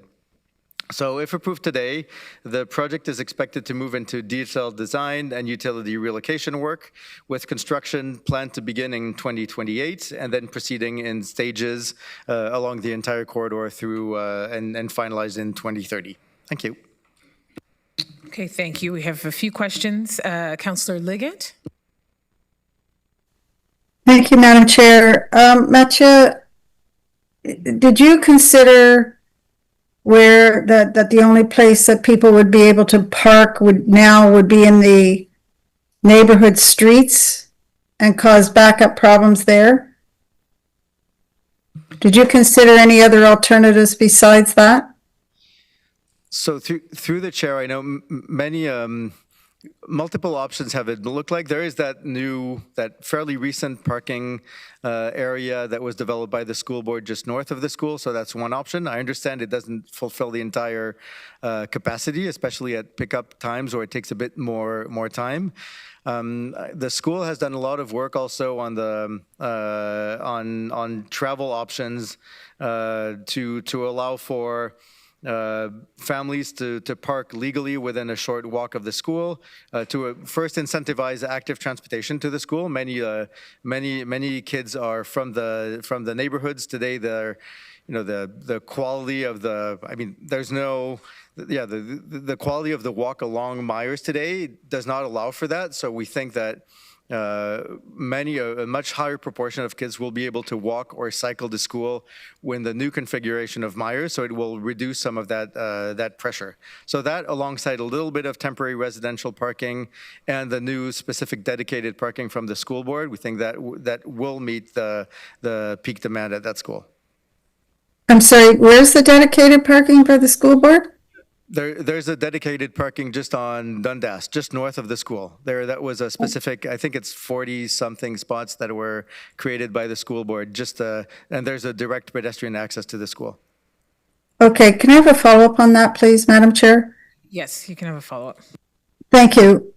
Mathieu, that was already an existing parking lot, and according to the report, there's 30 spots. Are you saying they're going to increase that parking lot? I'm confused because when I went for my tour, that wasn't even an option to increase. It was never presented to the public, never presented to city staff, and never presented to us councillors that were on the tour, which looks like the best option, but I don't see that as an addition to those 30 spots that are there, which would solve the problem of the parking in the neighborhood streets and causing an even greater problem. So am I missing something here? Through the chair, no, I don't know. No, I think it's you're right. I think it's more something. It's between 30 and 40 spots. There's no expansion of that parking that's being considered right now. This parking was developed in partnership with the school board for the Myers Road project. They would not have built this parking lot if it were not for that joint, that shared initiative. Again, this is really an exception because this is not what the school board usually does, and that's something that was negotiated with them as part of the urbanization of Myers. Okay, so to be clear, there is no additional parking. It was already existing parking when this problem was happening. Okay, thank you. Thank you, Councillor Wolf.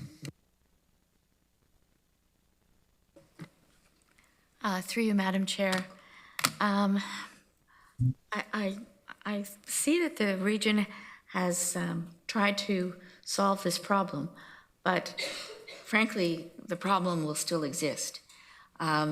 When you know the school, it's a school that actually I had taught at and had my grandchild go to first few years of school,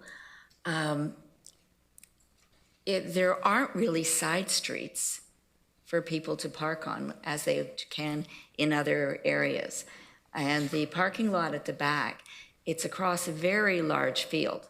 So it's a long walk across, especially in winter, in the snow, et cetera, for parents. And you have to have this handoff for parent to teacher for junior kindergarten, grade 1. So parents, the parent has to be there. So that's why we had the problem with so many people parking in front of the school.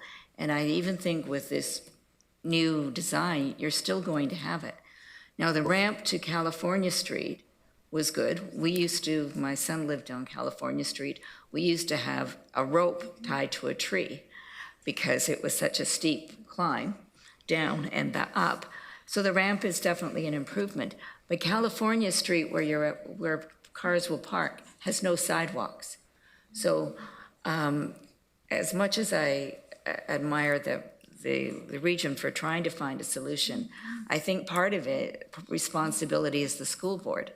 So originally, parents could go in, it was sort of like a kiss and drive in the parking lot. And then the principal at the time stopped all cars from coming in, which was a sort of a natural, drop-off area.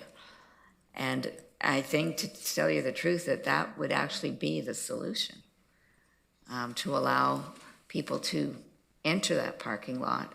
And there's a loop, which this was designed in the school design. So anyway, I'm not sure. I can see what we've done. We've tried to address the problem, but I'm afraid the problem will still exist.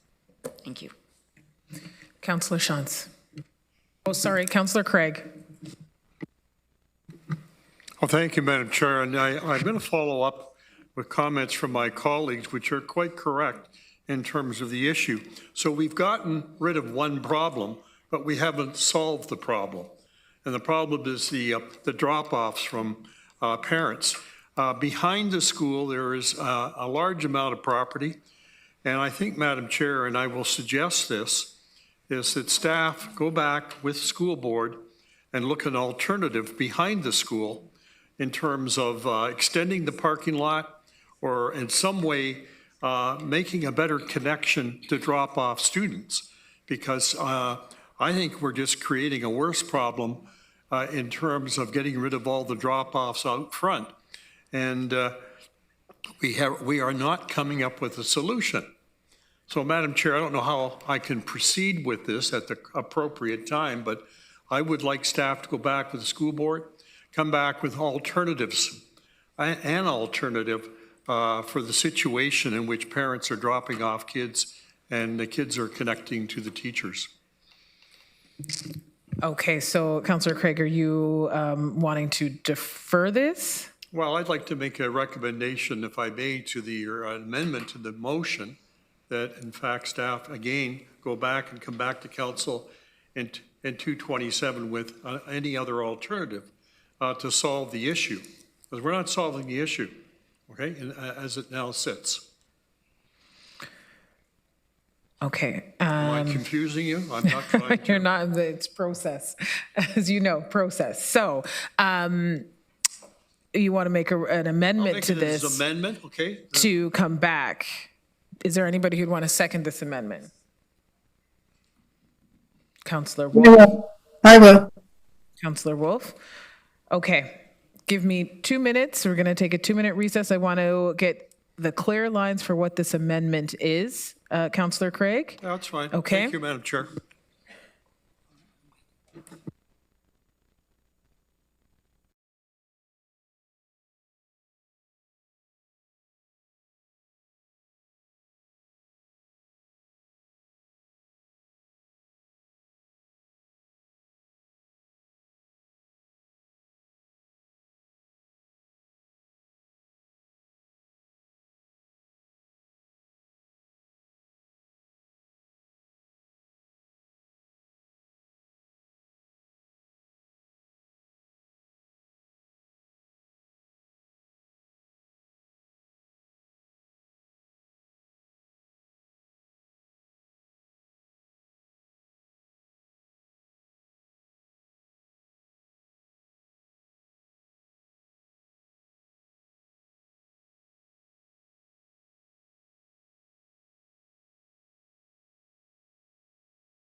Okay, we're going to reconvene.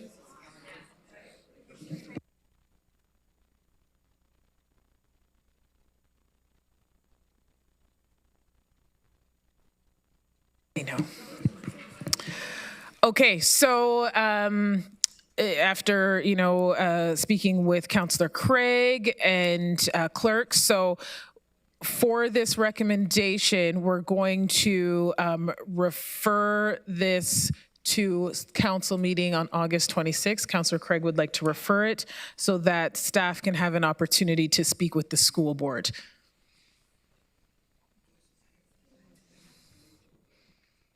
Councillor Foxton? What exactly are we referring? The amendment or the actual motion? Councillor Craig, do you want to clarify? Because I believe it's the actual motion, like we're referring this directly to council. Does that set us back in any way, shape, or form in the process of this project? Through Chair, going to council at the end of the month does not set us back. We would, in any case, wait for ratification. Thank you. Okay, so I have Councillor Craig and who moved the referral to our council meeting on August 26th. Councillor Wolf, you still second that? Okay, you'll be, I do have a speaker's queue, but we're going to vote on the referral. You want to speak to the referral? Okay, so we'll put the referral on the floor and then those who want to speak to the referral and then we'll vote on that. Okay, so Councillor Shantz, are you speaking to the referral? Yes. Okay, go ahead. Thank you. A couple of pieces. I'm not sure what the referral will gain us, and I'm not clear on what we're going back to the school board to ask. We have, over the last 12 years, we've had school designs where we specifically had drop-offs embedded in the new school designs, and the school board has said we don't accept responsibility for parents dropping their kids off on site and close them. So I think we need to be clear what we're really asking staff to discuss with the school board. I think there's more to this than just the design of, I was going to say Branston Road, Myers Road. Thank you. Councillor Rodriguez, I have you next to the referral. Yeah, thanks, Chair. So on the referral, I mean, I think I appreciate the need to understand more information about the operations here, but I really see it as separate from the design of the road. It's a school board operations thing, and we just talked a big game about things we can do to support some of the climate action things that we can do, and one of the things that we can do is encouraging more people to not drive to school. So I think we need to get this design on, but I totally agree with an amendment. I would have supported an amendment asking staff to go back and to come up with a plan for this school, because I know our colleagues at Student Transportation Services are really active on these files, and in Kitchener, for example, there's some very similar conditions on Victoria Street. And they're really active in working with the city on enforcement and education and making sure that parents know where to go. And so I think I totally see and appreciate and think it's a real issue, but I see it as a separate and distinct from the Myers Road design, which I think is an incredible design. So I'll leave it there, and thanks, Chair. Chair Redmond. I just would like to concur with my two colleagues who have just spoken against the deferral, because I don't know, I think it's going to be a difference without substance. I would have to tell you, let's not make perfect the enemy of the good. This is a improved stretch of road. We've talked about, as Councillor Rodriguez talked about, sustainability not being the enemy of moving forward from delegations as well as active transportation. For those of us who went on site and looked at it, it is a vast improvement. It's something the region is doing before we turn that road over to Cambridge. So I would tell you they are connected but actually separate issues. And the school board was on the site visit when all of us were there, and I think they have gone above and beyond what they normally would do. Not to say that further discussion can't happen, but I believe that that's a separate issue from the improvement of this road. Thank you. Councillor Gowing on the referral. Yes, I was going to say the same thing. It is a separate issue. I think the road design is perfect. I do like how it's set up. So I think that, but deferring it and referring it to the August 26th, I'm okay with. But I think we do need to go back. As when I was a trustee, this did come up at a lot of the schools, and a lot of the traffic was at the drop-off time was a big thing. And we talked about it at the board itself. There's ways for them to mitigate that. The speed coming through, like I did a quick Google Maps, I know the area, and they do have a horseshoe for a drop-off area, but from what I understand, they closed it because of the speed. Well, there's ways to mitigate that speed. And I think the school board, instead of unilaterally closing that, that's an option for them to look at as those speed mitigations in that area. And that would help out with this. But I think my colleagues are right. It is a separate issue, but I am in favor of referring it just so that the staff have enough time to go back. I do love the design of the road. So I do think they're separate issues, but I will be in favor of it. Okay, thank you. Councillor Foxton? I'm along the lines of Chair Redmond and Rodriguez, Councillor Rodriguez. I think we should move ahead with this project. I think it's a totally separate issue. If the school has already closed a drop-off lane, we have to approach the school board and say, this is the answer to the problem, and we need the problem to be fixed, but not to deteriorate from holding up this road. So if we bring this motion up in the end of August, then it has to go to the school board. We're talking probably months before anything will happen. I don't want to hold up the road work. I think it's a great project, and I think we should go ahead with it, not ignoring that the region or the city of Cambridge with the region and the school board have to discuss how to deal with this issue. We had it in North Dumfries at one of our schools. The school board finally, after a long time, about a year, put in the drop-off lane and allowed it to happen, and it's working great. But I think this road and this road construction has to happen as soon as possible, or the problem's going to remain. I would rather see the original motion moved. Thank you, Councillor. Councillor Erb to the referral. Thank you, Chair James. I'm not going to support the deferral. I think we're talking about apples and oranges here, two completely different issues. I think the region has done their part, and I think the rest remains the responsibility of the school board.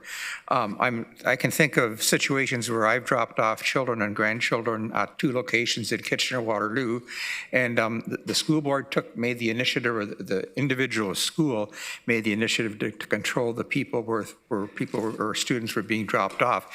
And I guess if I can ask a question to staff, like what more can you ask of the school board in a deferral in a meeting that you haven't asked them to do already? Like my guess is that we've exhausted all those questions and nothing more they can do nothing more for us. Through the chair, maybe, I mean, on the ask, we can always go back to the school board. I mean, at a staff level, they've confirmed first the parking lot that was open on Dundas in 2024 was part of the solution, and it was already, again, in our conversations with them, they said this is already well beyond their policy, and it's an exception to their policy that they built a specific pickup and drop-off parking lot on the back of their property. We know they've implemented these drive to 5 measures and but that goes along with the road reconstruction. We can only incentivize walking and cycling to the school if we provide good conditions to get there. We're not there today with a road design today, so the mitigations are not, I would say they can advance the mitigation plan as we work on the road redesign and make it safer. So that's they could commit to that. They've already done some work on what's available within 5 minutes and working on itineraries.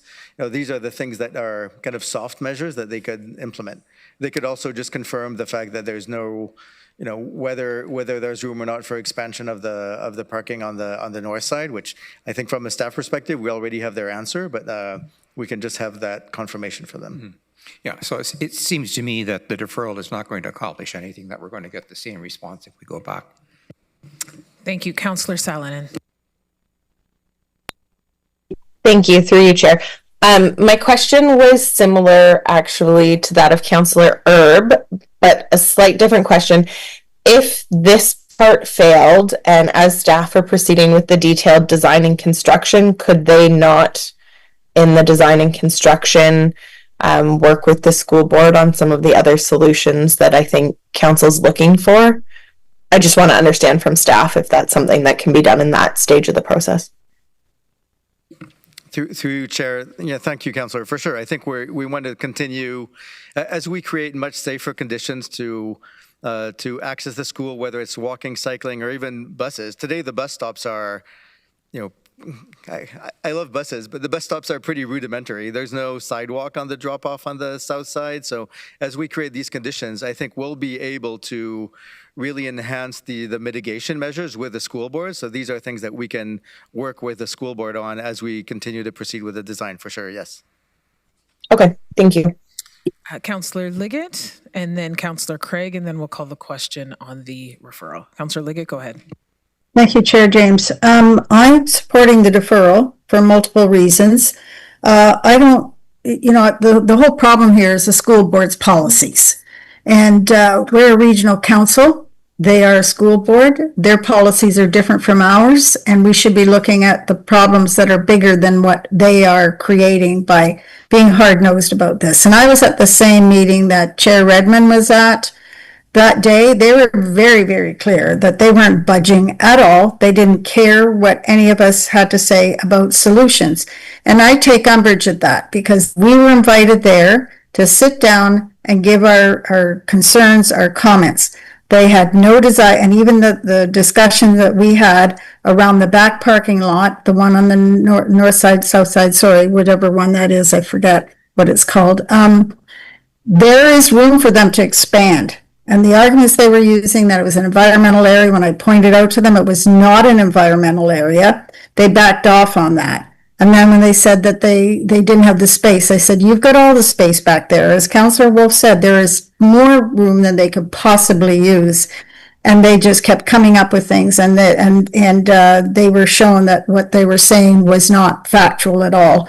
I don't appreciate the fact that they were supposed to have a kiss and drop. They've closed it off when they were given permission to do the building and everything. That was part of the plan, but they keep closing these things off and not allowing. They say they don't take responsibility, but it is a school. Their children are going there that are not safe.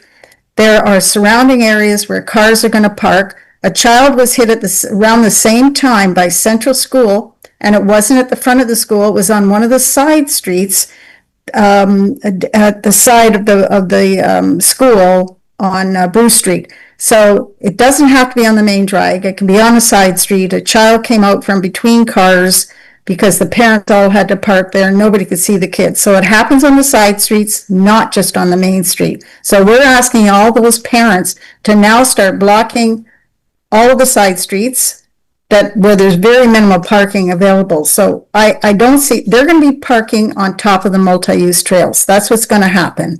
And the multi-use trails, in this report, I take umbrage when it says that the city staff were spoken with. City staff do not support this. They don't support this. I don't see this anywhere in the report. They don't support multi-use trails on both sides. They don't support the parking on the side streets, but I don't see any of that in this. I'm not supporting this at all. I'm going for a deferral. Thank you. Thank you, Councillor Hunick. Thank you, Chair James. If this referral is about changing the school board's mind or forcing their hand in some way, I want to remind our colleagues that we don't, as regional council, have the authority to do that. And I'm supporting this because it's for road improvement and because we need people to be able to walk and bike safely to school. And it's at their regional expense rather than the city's expense. So that's a really great thing. Thanks. Thank you, Councillor Hunick. Councillor Craig, and then we're going to call the question on the deferral. Well, Madam Chair, I appreciate all the comments, and I think the comments regarding the road construction, the design, are valid and correct in terms of how it progresses. I think the issue, however, as a Cambridge representative, along with my colleagues in Cambridge, we certainly recognize that there's an issue. And I think by the very fact we're having this public discussion, the school board is going to perk up a bit in terms of our concerns about what's going on. But as Matthew has clearly stated, we got rid of one problem, and it was a problem out in front of the school. No question about that. But the issue still remains in terms of drop-offs and the safety of children. So I think that as we progress on this, there has to be a dialogue with the school board, and certainly we need to poke that bear in terms of looking at different alternatives to what the situation is. We can't simply wipe our hands and say, well, we've done our job. I think our job continues in terms of dealing with the school board in a further discussions, and let them be aware that we've done our job out front, but they need to be supportive of an alternative. Thank you, Madam Chair. Thank you, Councillor Craig. Councillor Shantz, you have something very short to add? Very short, just one more question. If I look on the map here, I think there's 3 schools along Myers Road. Are we having issues with any of the others or just this one? Through you, Chair, the main pressure point is at Moffat Creek Public School. Yeah. Okay. Thank you. Okay, we're going to, clerks will pull up the referral to council meeting on the 26th for us to vote on.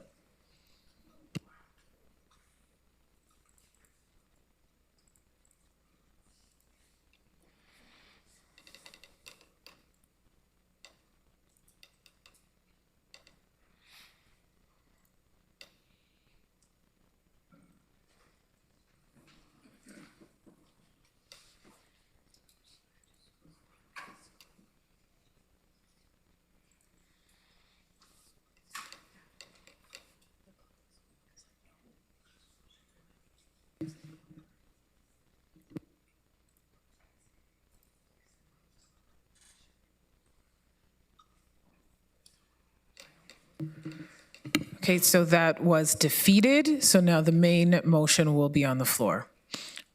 You'll be prompted in e-scribe. Madam Chair, if I may just ask a question. Absolutely. Go ahead, Councillor Craig. So with regards to any further discussions, is that going to proceed?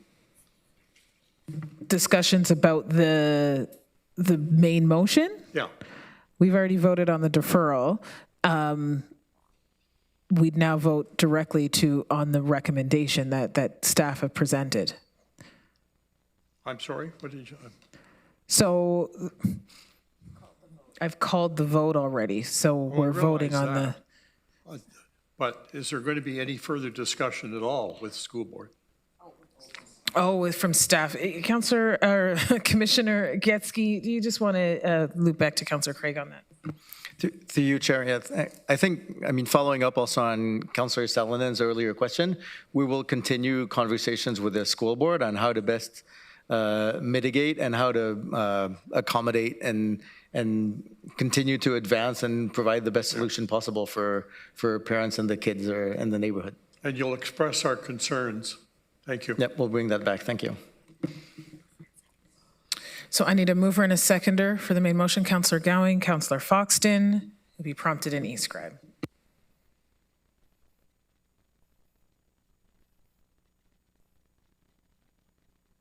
Madam Chair, do we not get questions and comments to do with the main motion? I've called the question on this. I know, but don't we usually get that after you, the main motion wasn't on the floor till the deferral was finished with?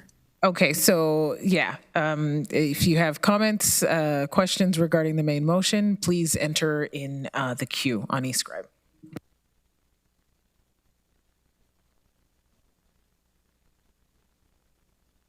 Yeah, we'll cancel the vote.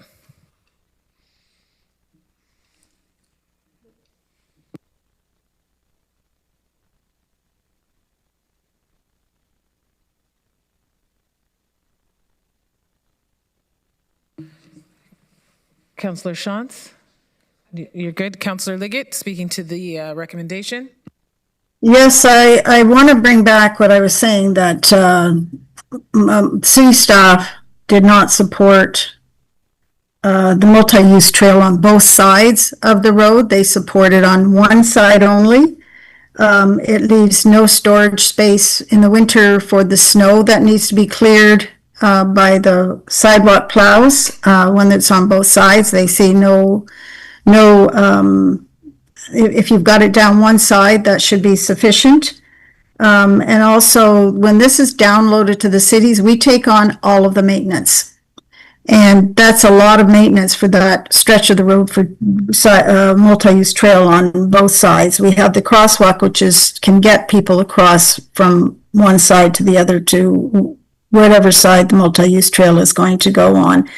And I want to iterate again that staff, it does not say that staff are supportive of this, and it does not say that they're not supportive of this. So I feel that the report is not showing the true image of when you say you consult with the city or you have conversation with the city, it should be stating what we have a problem with at the city level. I may be a regional council, but I am also a mayor of a community, just like many around the Horseshoe are. And I really think that when these reports talk about consultation, they need to be fulsome with that. I'm not supporting this motion at all. Okay, thank you. Councillor Shunick.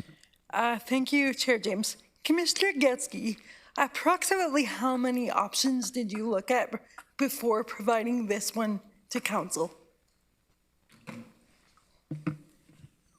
Through you, Chair, it's hard to pin a number. I think we looked at a lot of different solutions there to be able to make it work. We appreciate this is there's a pressure point. There is the convenience of dropping off right in front of the school versus going in the parking lot behind. There's lots of different constraints on the way that the site works. So we looked at a number of variants. I think our focus was really on the safety, observing the behaviors of drivers in front of the school. We looked at other options for active transportation, whether separated bike lanes would be better, to separate them from the sidewalk. So we looked at the whole range of options, understanding that there are a number of practical everyday constraints around the site. So I don't know what number I would put, but we definitely looked at a large range of options before coming up with this recommendation. And we've cleared, the issues of snow storage and things like that, we've cleared those also with we've found some solutions for that. So with respect to the expertise of your team and the debate today, do you still believe that this is the best option? Through you, Chair, I think with staff, we're recommending this option. We're bringing this forward because we do believe that this is the best option. Doing nothing is not an option. The situation in front of the school is very uncomfortable for us. Even just going there a few times on site, we can see these are near misses. People are paying it's tricky. It's a pressure point. So not having sidewalks or not having bus stops near a school is not the standard that we want to go for. So this recommended option is definitely what staff. It's a sincere recommendation from staff. Yeah. Thanks very much. Thank you, Councillor Shantz. Oh, you're good. Okay. I think I was on that tour as well and was there for the areas that need to improve on the street. One thing I'm conscious of is the transit that was there and seeing a young family that was almost standing in the middle of the road to take the transit. So I think road design, I want to thank staff for that. I think it's necessary, and I'm hoping that with the consultation that will happen throughout this process with the City of Cambridge and the school board, that in terms of future solutions, that they do come through where everyone is mutually agreeable to. With that, I'm going to call the question. You'll be prompted in eScribe. Madam Chair, I had my mic, thing to speak a second time. Okay, go ahead, Councillor Liggett, and then we're calling the question. I want to make it clear that I am not happy about the fact that my decision would put children at risk, because I don't believe that it would. I'm voting against this because I'm not a support of multi-use trails on both sides of the roads. and I'm not in support of parking on the streets. I think that the deferral should have happened and that we should have looked for another solution. And that's what I'm disappointed in. And that's that I have to say, that is why I am not supporting this motion, not because I want to put children at risk. I certainly don't. I just don't think we've done enough work to get to where we should be on this one, where everybody is happy and the people can drop off their kids and the kids are safe. Thank you. Thank you, Councillor Liggett. Okay, you will be prompted in e-scribe.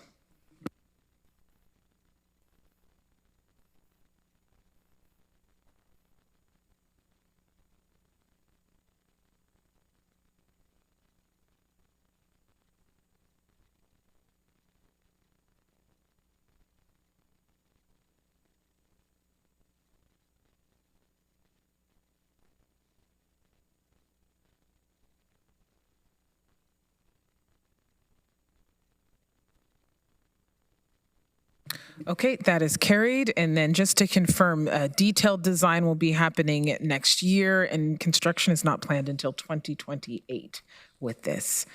Okay, moving on to item 7.1.2, that is a GRT mid-year status update. So I will call on Doug Spooner, Director of Transit Services, to introduce the report. And this is a report for information. Thank you, Chair James. Council, very excited to be here today to provide you with an update on all things Grand River Transit and the tremendous amount of work that my teammates do every day to improve our system. I'm going to walk you through those highlights now. Let's start with ridership. Council, I was really hopeful today that I'd be able to tell you that we've got our full predictive capability back, but unfortunately, that's not where we're at today. Obviously, we came through a pandemic that drastically impacted ridership, and then through an international student boom and bust that has continued with policy changes up till November of 2025 and anticipating potentially some more. So we are not totally perfect. The chart in your pack, we would have hoped to see our black dots totally matching with the blue columns. We're very close, but we're not quite there. Council ridership is down 9.6% year over year. But our team remains really focused on reallocating resources, those being operators and buses, throughout the network to the places that need them. And we're using that today to get the best service for our residents. So it's not a time for major growth in transit, but it is a time for right-sizing the network to the places that need it. And a bit of good news on the Mobility Plus side, it's quite a different story. Ridership in Mobility Plus is up 7% year over year. This has created a secondary challenge for us in that the rate of undelivered trips has risen to 4.2%. That's above the 2.5% target you have set for us and above the 1.5% rate we had achieved last year. We have a plan to get this back on track. It's actually a plan you've already approved.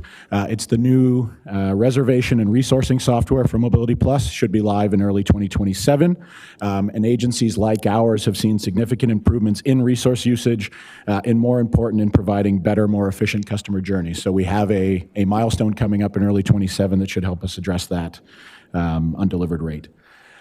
In terms of on-time performance, Council, which put simply is the reliability of trips, as you know, GRT holds a stricter schedule than many of our peer organizations. We measure at 3 minutes late, they measure at 5 minutes late. I thought it'd be interesting to tell you both of those numbers today. So for a GRT bus, 72% of trips arrive within 3 minutes, 84% within 5 minutes.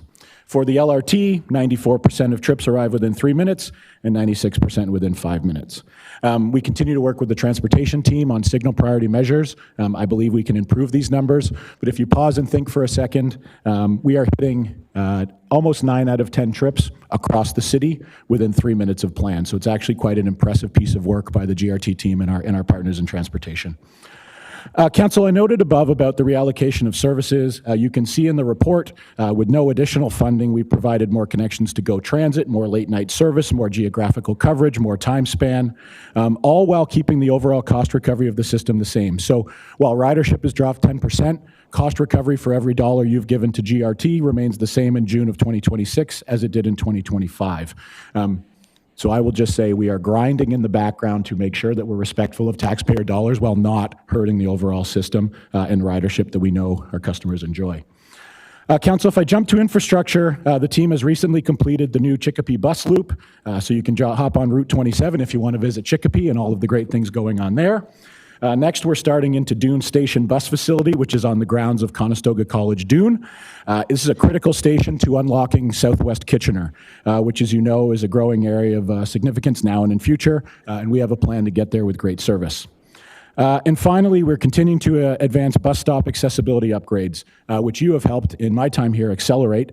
We've got 10 completed to date this year, 20 more in plan for later this year, and then I'll report back to you on the overall status of our close to 3,000 bus stops.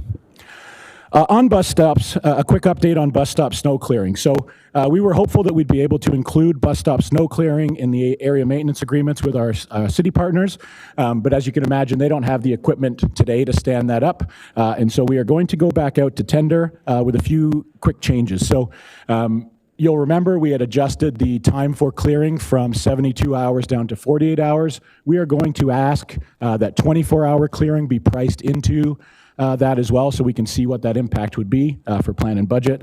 But we're also going to take a look at incentives for quick clearance, for priority clearance, and then some penalties if we are unable to get there. In short, Council, we can't run it back like we did last year. It was a significant impact on riders. We don't want people climbing over snowbanks, and we've got to do a better job. Council, in terms of revenue, because ridership is down, we're continuing to focus on revenue, or in our case, better cost recovery. We've introduced the GRT Pay app, as you know. This was to give us a debit and credit option. The results are really promising so far. 24% of GRT Pay users report that it's because they're using transit because we have that app, that debit credit option, and 60% are traveling more frequently because of it. Next, we've also completed the pilot introduced in plan and budget. That was the 2-ride fare card pilot. That pilot, again, is complete for this year. We've distributed the 12,500 cards. There were 70 agencies able to participate. 16 of those were new. Just as a reminder, that was an unfunded pilot, so it does result in a $25,000 loss in revenue for GRT, but as you can tell, 16 new agencies participating, potential for new riders is a good investment for us. We have another council-initiated pilot underway, in this case, the older adults pilot. That pilot launched on July 1st and will run to the end of this year. There are over 700 residents applied, and the results will be included in the fare strategy that I will bring back to you in Q1 of 2027. Council, I also wanted to flag the Affordable Transit Program, or ATP. And a reminder, this is an income-tested program where anybody who qualifies at an individual or household level gets 50% off any GRT product. This program is doing exactly what it needs to do. It's getting discounts to the people who need them most, but it is growing. We had originally conceived that the program would have roughly 8,600 people. We are over 23,000 users. So if you needed yet another data point on affordability, I've got one for you there. The concern for me is it is a subsidy program, and so we don't want to start seeing that impact on the quality of the service. Finally, a lot of other items in the report, Council, from our ridership campaign, Get There with GRT, which uses all of the great events and all of the things happening in the community, in the cities and the townships, and encourages folks to get there on GRT. The ongoing work on micromobility. So as you know, Neuron has been bought by Lime Canada. Lime Canada is currently reviewing to make sure that they can meet our requirements. And finally, the high school program, which continues to go really well with the public board. Council, we're also excited that last week the provincial government awarded the region $3.4 million in funding over the next 4 years to support the township transit strategy. That strategy is fantastic, and then it builds on what we have. It innovates on how we will deliver it, and it was built in partnership with our township partners. I'm really excited to get that service going in spring of 2027, and I can imagine a whole lot more Get There with GRT opportunities in the townships. Finally, Council, while I'm discouraged by the drop of ridership, my teammates and I are doing everything we can to continue to achieve the GRT business plan, township being one. We're continuing to look at late night service. We're continuing to look at the frequent transit network. We're just going to be a bit more creative in how we get there. And I will stop there and thank you for any questions. Okay, thank you, Doug. I do have a few questions. Councillor Hunick. Thank you, Chair James. I'm not sure if what I'm about to ask is a motion or directed to staff, and so if people can help me flesh that out. Director Spooner is aware of it, so hopefully it will be okay. So I saw the one paragraph about the two-fare card pilot program and how it was sold out within 2 months of initiating it. And so I'm interested in knowing how much funding it would take to sustain that program throughout the year. The agencies that benefited, I know you said there was 70 of them, 16 of them were new, but it would be good to know who those were, and it would be good to know if there are more sustainable funding sources, because you mentioned it's an unfunded pilot. So could council expect a more fulsome analysis of that pilot at some point before budget time? Through you, Chair, that's enough direction for me. If council would like, I'm happy to provide a bit of a summary, next steps and opportunities to pursue funding for that program. Okay, staff will take that under advisement. We don't need a motion for that. They'll come back to us. Councillor Hunick. Okay, cool. Can I ask another unrelated question, but also about the report? Yes. Okay, so I'm really supportive of the region's micromobility program, and I know GRT is as well. That said, I am concerned about safety with respect to scooters, etc. And I know the transportation team has been working on this. Director Spooner, do you share my concerns? Can you speak to them? Just want to make sure that we're promoting safety along with environmentally friendly mobility. Through you, Chair. Councillor Hunick, great question. I think with all new and emerging technologies, we should have a pause and think about safety. So I know we've got the transportation team preparing a report for you in partnership with our municipal partners on how we will treat enclosed mobility devices. You know, we took tremendous care in the introduction of the Neuron system, and which is why it's taking a little bit longer to get that Lime system up and running. In the 2025 riding year, we had no reported collisions on the Neuron scooters or bikes. So I know we have concerns about the new vehicle types that are emerging, how they're used, what pieces of infrastructure they're used on. But we are running a very safe micromobility pilot, which is why we're working with Lime on some of the same things about where the vehicles are placed when they're finished, helmet use. There's governors on them for speed in certain areas. So the team of the cities and regional staff have done a really good job on designing that pilot, and obviously we're seeing safety results. So do I share your concerns about overall use of new and emerging micromobility? Absolutely yes, but I believe in this case with Neuron and soon to be Lime, we're running a really safe program. Okay, Chair, I have other questions, but I'll go back in the queue. Go back in the queue, please. Okay, Councillor Rodriguez. Thank you, Chair. Thank you, Mr. Spooner, for coming in. Appreciate always the story you're able to tell about our transit service and the good work that's happening despite some headwinds. I do want to spend a little bit of time on the snow clearing. This has been one that this council's grappled with, sort of year after year, and it's always a bit funny to talk about it in August. But we can't, as you said, we can't repeat last year. There were, notwithstanding the intensity of the winter we had, I think our riders deserve a really great service and need it to be able to access our buses and trains. Could you maybe speak a little bit more about some of the work that we can do to improve our contractor performance? I'm a bit disappointed perhaps that we weren't able to get there on the updates to the area municipal agreements, I'll be honest. So I actually have a brief amendment that I've sent over to clerks that I really think we need to take a hard look at that contract, and just curious your thoughts on that. Yeah, through you, Chair. Councillor Rodriguez, it would be an easy excuse to say we've had two of the most intense winters in a row and we should be better off this year. I don't have that predictive capability. I'll remind you that we do have the winter stop program. So if there are locations where we feel like the bus won't be able to complete its journey, we do close those stops. It's not a great customer offering, but it is to make sure we can run continuous service.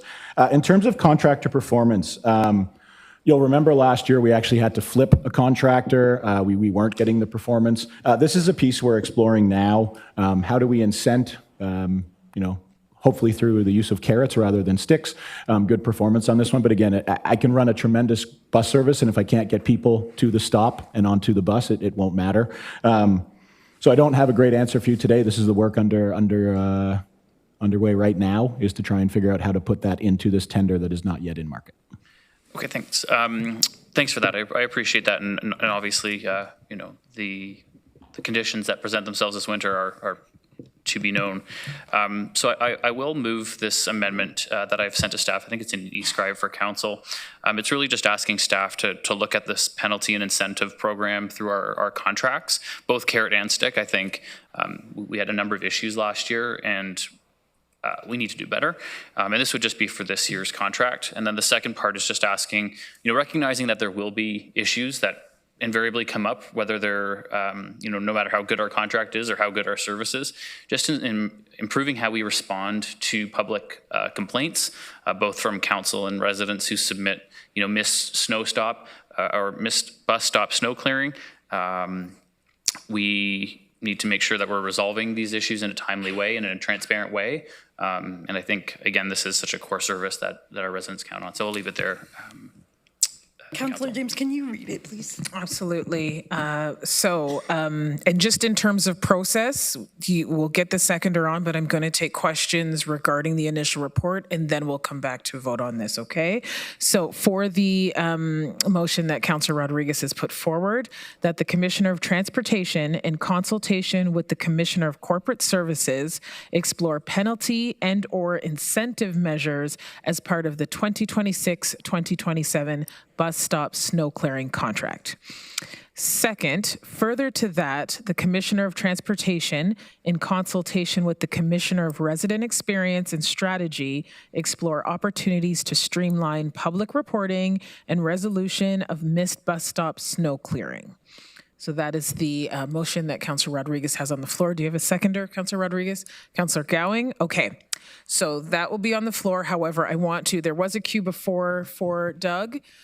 Did you want to speak to this briefly, Doug? Through you, Chair, just one point of clarity. So the contract that we issue for snow clearing is a 3-year +1+1. So the impact will be in this season, but it will last for at least 2 more. At least 2 more years. Okay. So moving through the queue, speaking to the presentation from Doug Spooner, Joe Gowing, or Councillor Gowing, sorry.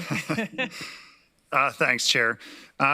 So we projected 8.6 ridership decline. How much of that is now structural rather than temporary? Do we know that number? Through you, Chair. I don't off the top of my head, Councillor. If I talk to you a little bit about how we do those projections, we generally get advance notice from our post-secondary partners. We can look at ridership trends that generally come out 2 weeks after the ride has happened. This is why I'm telling you I believe it's structural. I believe it's from post-secondary and downtown vacancy rates, but we don't have it fully pinned down. Okay, and then off that topic, so the service hours that are freed up that we have by the reduced students' demand, can it be redeployed into underserviced growth areas rather than simply eliminating it altogether? Because I think there's opportunity for us to, instead of just saying, we're going to eliminate this service altogether because we don't have the ridership, can we move that to other areas that we are potentially building on? Through you, Chair. Councillor Gowing, great question. So this is exactly what we have been doing. So we haven't sought increases in service hours in the last 2 budget cycles. What we have instead sought is to actually show you that reallocation. So we take out the 110 Express that was really important for moving students out of the college, and we place it into other areas. We'll do the same thing this year as we monitor. We've got underserved communities that are waiting and asking for transit. So this is, you've nailed the exact work that's happening. This is when I talk about reallocation. We're not taking those hours away. We're putting them into other areas where we know the business plan tells us we need to go. Just so everybody knows, he didn't pay me to ask that question. Councillor McCabe. Thank you, Chair, and through you, thanks, Doug and team, for the report. It is really great to hear about the 94% on-time performance, particularly when you think about how much road construction there is, plus the heavy snowfall and other weather conditions. So well done to everyone on that front. And just, I was curious to see, this is a particular point, but I was curious to see that one of the reasons for a bit of reduced ridership was about the vacancy rate, the business rates, commercial vacancy rates in the core areas, because the City of Waterloo's uptown area is at 5.4% vacancy rate. So I assume you must be referring to other cores, because ours is overall in Waterloo, it's 8%, which is 5% lower than the provincial average. So I was curious just about that. But particularly on the rural transit funding, that was echo your excitement about that announcement that the province was in town just last week to announce. My question around it is, do you anticipate, because I'm thinking of the arterial roads that I assume the new bus routes will cover, do you anticipate that that would support providing improved bus service to places like Vista Hills, like Route 31? And, you know, I'm thinking of that area in particular that I've been trying to get some improved bus service out to, as well as, you know, is there potential maybe out in the north area of Waterloo, where we know last year we reduced, I think it was Route 9 or 13, from 15 minutes to 30 minutes. Like, if that will help, you know, maybe add some additional service back in that area. Through you, Chair. Councillor McCabe, if I address your first point on vacancy rates, that's really about work from home, the flattening of the AM and PM peak, just people are taking maybe 3 trips, 3 days in office. So it's in terms of the rural transit funding, if you want to think about that, we've got 2 really good examples right now. We've got Route 21 running to Elmira and Route 77 running to Wilmot. 21 starts out of Conestoga Mall, 77 starts out of Boardwalk. So I think the solution to Vista Hills is to connect 2 routes that we have running very close to there, get up to Platinum Drive and loop down around the Costco. We have that in a plan that you'll see in a few months.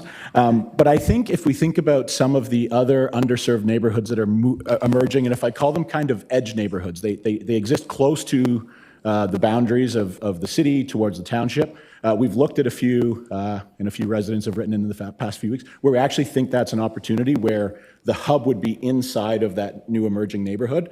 So I don't think it's the solution for Vista Hills, but I do think it is a solution for a lot of those neighborhoods that are emerging kind of around the edges. But sorry, I thought you just said maybe coming in Platinum Drive, so that it might be a solution for Vista Hills, or it's not? Yeah, we've got a conventional plan for that, conventional bus plan for that. Okay, even better. Okay, thanks. And then my second question around this is, you mentioned about that you're going to, in the upcoming contract, get a quote for 24-hour bus stop clearing.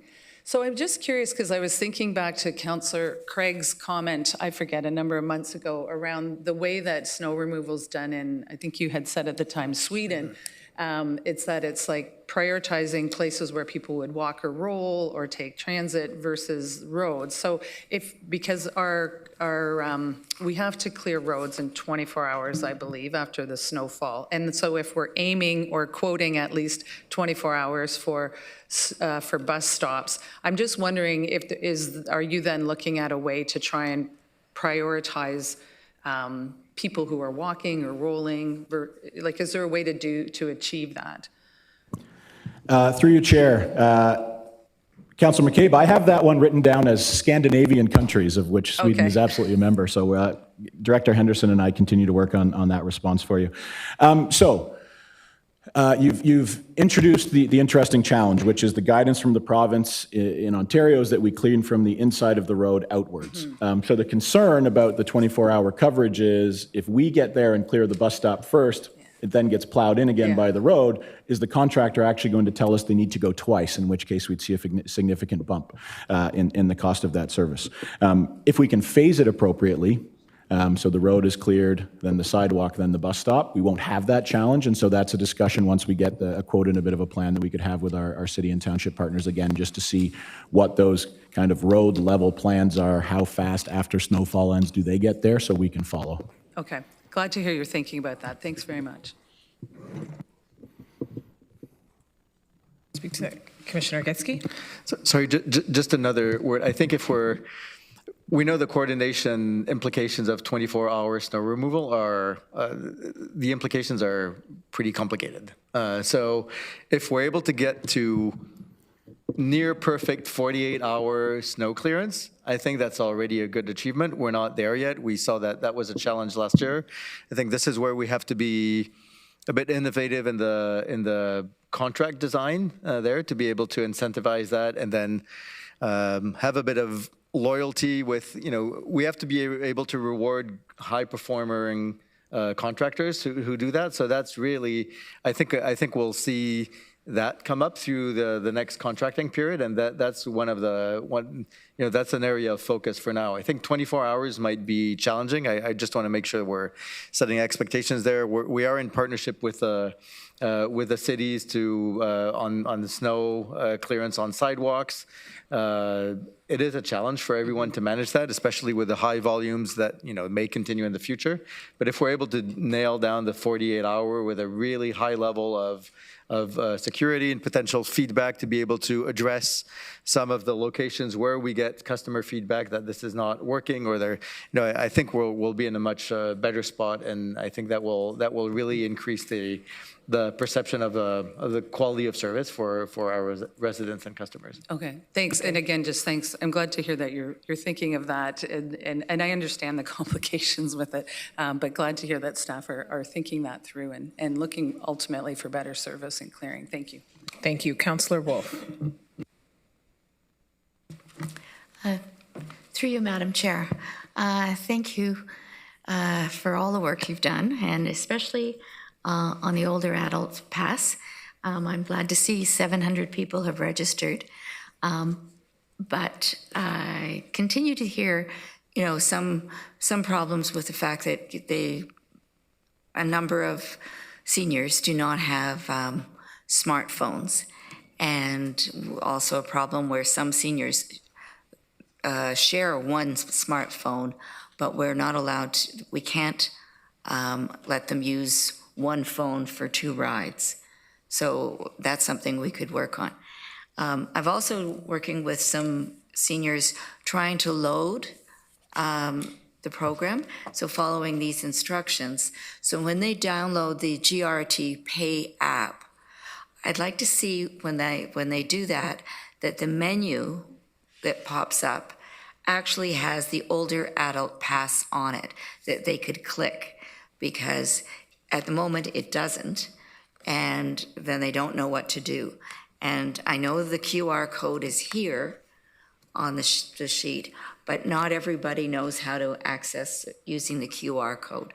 So I know your staff is working very hard, and I appreciate everything they're doing. And I know hopefully at the end of the pilot project, we'll have worked through some of these bugs, and I'm looking forward to a barrier-free way of using this. As part of this, I've been talking to, so first of all, can we do the menu? That's my question there. And then the second is, I met with what I thought was going to be 3 seniors that live around Bismarck. It turned out 20 showed up, and they would actually like to meet with a staff person, if that's possible. And their concern is basically extending the bus route to their new neighborhood and to Bismarck Park. And also they were interested in accessing the older adult pass. So if you can spare staff for an hour, they would love to meet with you. Through you, Chair. Councillor Wolf, thank you for championing this one and the ongoing support. I will take, I'll have to get back to you on the menu. In the spirit of continuous improvement, we're trying to make this pilot work for everybody, so happy to do that. In terms of a group of people looking to better understand how to ride transit, we do offer travel training. We can do that in a group setting. That'd be a great way to do that. And for folks who want to talk about service, I'll take that meeting every day. I love hearing about the places that transit needs to reach in our community, so happy to follow up with you. Okay, thank you very much. Thank you, Councillor Foxton. Thank you, and through you, Chair. A couple of things. First off is great funding announcement for the townships. Really pleased with it. I don't know if I understand Councillor McCabe's point when she was asking if the township route could come in and take, because this funding is specifically for the townships. It's for a 5-year period, at which time, and we are going to meet with the minister at AMO next week in regards to this, because a lot of municipalities and townships have gotten this funding, and at the end of it have not been able to afford to continue. And that's an issue. So we will be working with the province on that. But we have to have a clear definition definitive line between the funding for transit and other funding for transit. For the townships, we have to have a clear line. Just wanted to make that share. Another one is the snow plowing so we've had snow plowing in air for 30 years or more. It would probably be more. And we've found it to be, in the last few years, the plow people, the companies we contracted with, couldn't afford the insurance anymore. Insurance for these companies is off the chart. And we can't put them on the insurance pool. So we did in-house for the last 2 years or 3 years. The savings is astronomical. I think that if you could look at that, I know you have a contract now, but if you could look into that and see if it's a potential for you, because it would fall under the insurance pool. And so you don't have that huge cost. And it's been, like last winter was a bad winter, we saved a fortune. So just a note on that. Thank you. Thank you, Councillor Urbanovic.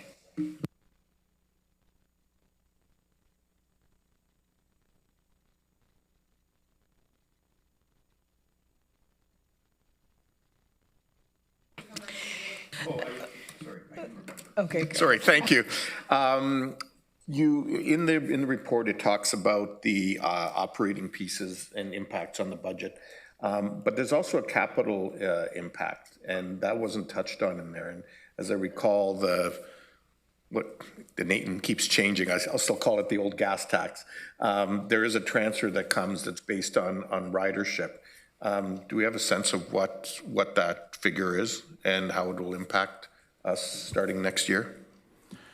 Through you, Chair, Councillor Urbanovic, thank you for that. So we do receive roughly $13 million annually from the province in terms of gas tax funding. They have not in the last few years reviewed those ridership numbers. We've received the same allocation. I believe it's 3 years running. It's been consistently at that number. I don't know when they will redo that ridership review and a reallocation, but we've been pretty consistent at 13 million over the last few years. And there's only a provincial allocation? There isn't the federal one as well? Or it flows through the province? It definitely flows through the province. I'd have to confirm if there's a federal contribution to that. Okay, if you can check that and maybe send us that information by email, that would be helpful. Thank you. Thank you. Councillor Erb. Thank you, Chair James. And I think in the last year or maybe 2 years, we extended the hours of operation late into the night or into the morning. And I'm wondering, as you're looking at the reallocation of resources and bus routes, will that have any kind of a significant impact for consideration? Through you, Chair. Yes, Councillor Erb, you will recall we had at this table approved the late night loop and bringing back the late night loop that comes through. I think we're running it Thursday, Friday, Saturday. You will also recall that in the business plan, we had said we want to approach 24-hour service. So today we run 22/7. We'd like to get to 24-hour service. I see an impact to our organization. Obviously, we'd have to have overnight coverage in the ops center and for some of our operators. I see a tremendous benefit to residents and also to the business community in terms of being able to go to triple shift, being able to attract workers at those times when today GRT might not have coverage. So that, big pillars of the business plan were overnight service, Highway Express, frequent transit network, and township. So we're continuing to work on all of them. I don't have a timeline for when we'll move to overnight service, but the team is considering that each time we update the service plan.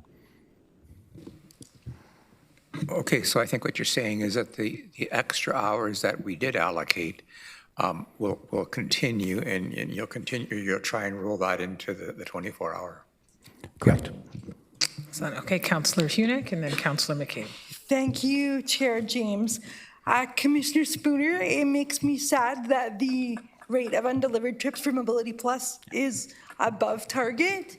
It makes me happy that this concerns you, because I think specialized transit is finally getting the attention that it deserves.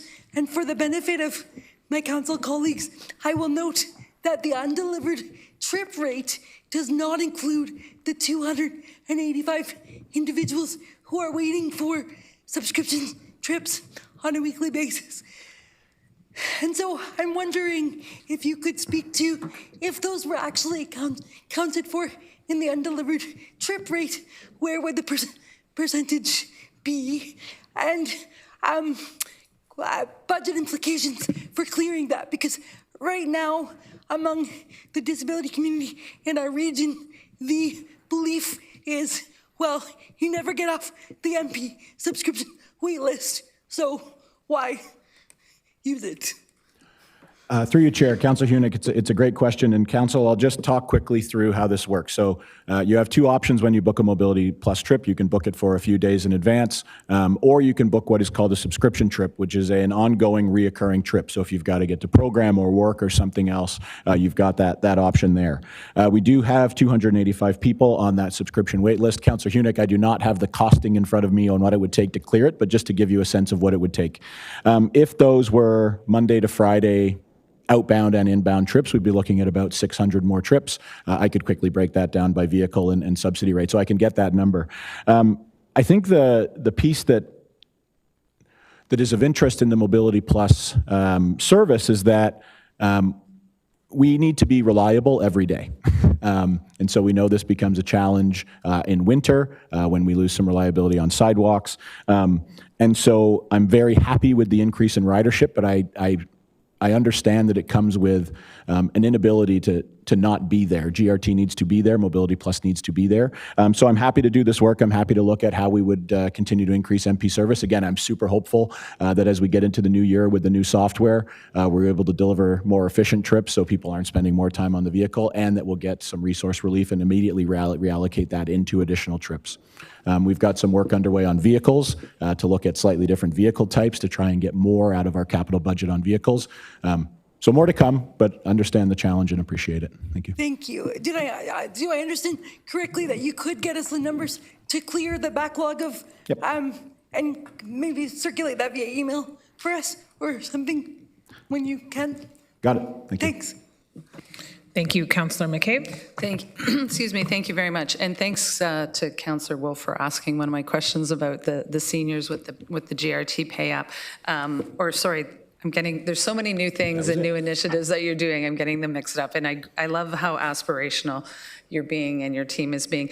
My question was just about some of if you can tease out through all the numbers you have, how many new riders you're getting through the high school program, through the seniors, through the industrial areas that you're serving, if it's possible to slice and dice the data that way. Absolutely. I don't have that in front of me, but happy to talk about which programs are achieving what. We've shared the number of 700 older adults signed up, but I'd have the same for school program. I'd have it for all of those programs. So happy that would be good to know, because I think part of what we're trying to do is build new ridership, and I think the high school piece is a really important part of that. So thanks for that additional information. And thanks again for all the work the team's doing. Okay, seeing no further questions, we're going to pull up Councillor Rodriguez's motion that has been moved and seconded. And are there any questions to the motion? Okay, seeing none. Okay, we'll ask clerks to pull up eScribe.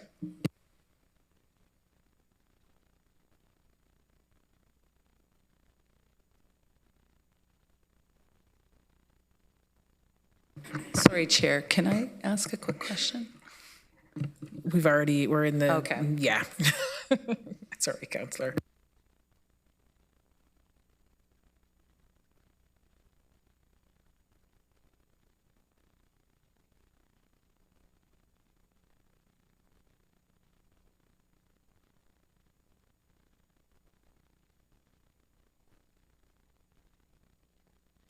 Okay, so that is carried. That concludes the regular agenda. We are at item number 8, information and correspondence. We've received correspondence from Jeff Dunkersgood and the tracking list for information. I do have a question for staff regarding the tracking list, and it is regarding the Cambridge to Union Passenger Go Station. I believe the province we have indicated on here is building priority list. There's no timelines. We're awaiting provincial response. I'm just wondering if this needs to be on the tracking list because it's kind of out of our control in terms of the next steps. Just trying to clear up some of the tracking list items that are on here, as there are quite a few. But with that one, I thought that was out of our purview. Staff, you'll report back to us when you hear from the province. Through Chair, yeah, sure, we will, and we are in continuous conversation with the province and with Metrolinx on this. So I think there's some opportunities there. We'll report back when these solidify. Okay, thank you. Okay, so no further questions. So we are now at other business. I have two motions to introduce. We're going to take a 5-minute bio break for Councillor Craig to assume the chair. I'm trusting you with this, Councillor Craig. Okay. Councillor Shantz? Do you have another business? Okay, all right. We can do that first, and then we'll take the pause for Councillor Craig. Go ahead. Okay. Yes, thank you. My council had asked for regional staff to come and just give us an update on the Elmira bypass and other road work that's happening in the township. They were hoping to have that this fall yet. We were told we need to bring it through as a request from regional council. So I am doing that. Through your chair, yeah, happy to continue the work with the township staff on this important project. I think the work on the intersection has progressed. We will be bringing some recommendations for the Listowel intersection there. I think that will be ready in the fall, and we can bring back a proposed consultation mechanism to allow for. We know there's the public consultation. That is tentatively scheduled, but we'll come back with a more detailed schedule and work with the township staff on that. So it was council that was actually asking for the presentation to be made at council. We appreciate that you're working with staff and that's going well, but council wanted to be able to have some interaction with regional staff on it. And we're happy to bring back kind of bundle that as part of the consultation and figure out how to work with both your council and align that with a public consultation. So that's yes. That's a yes to come to township council in September.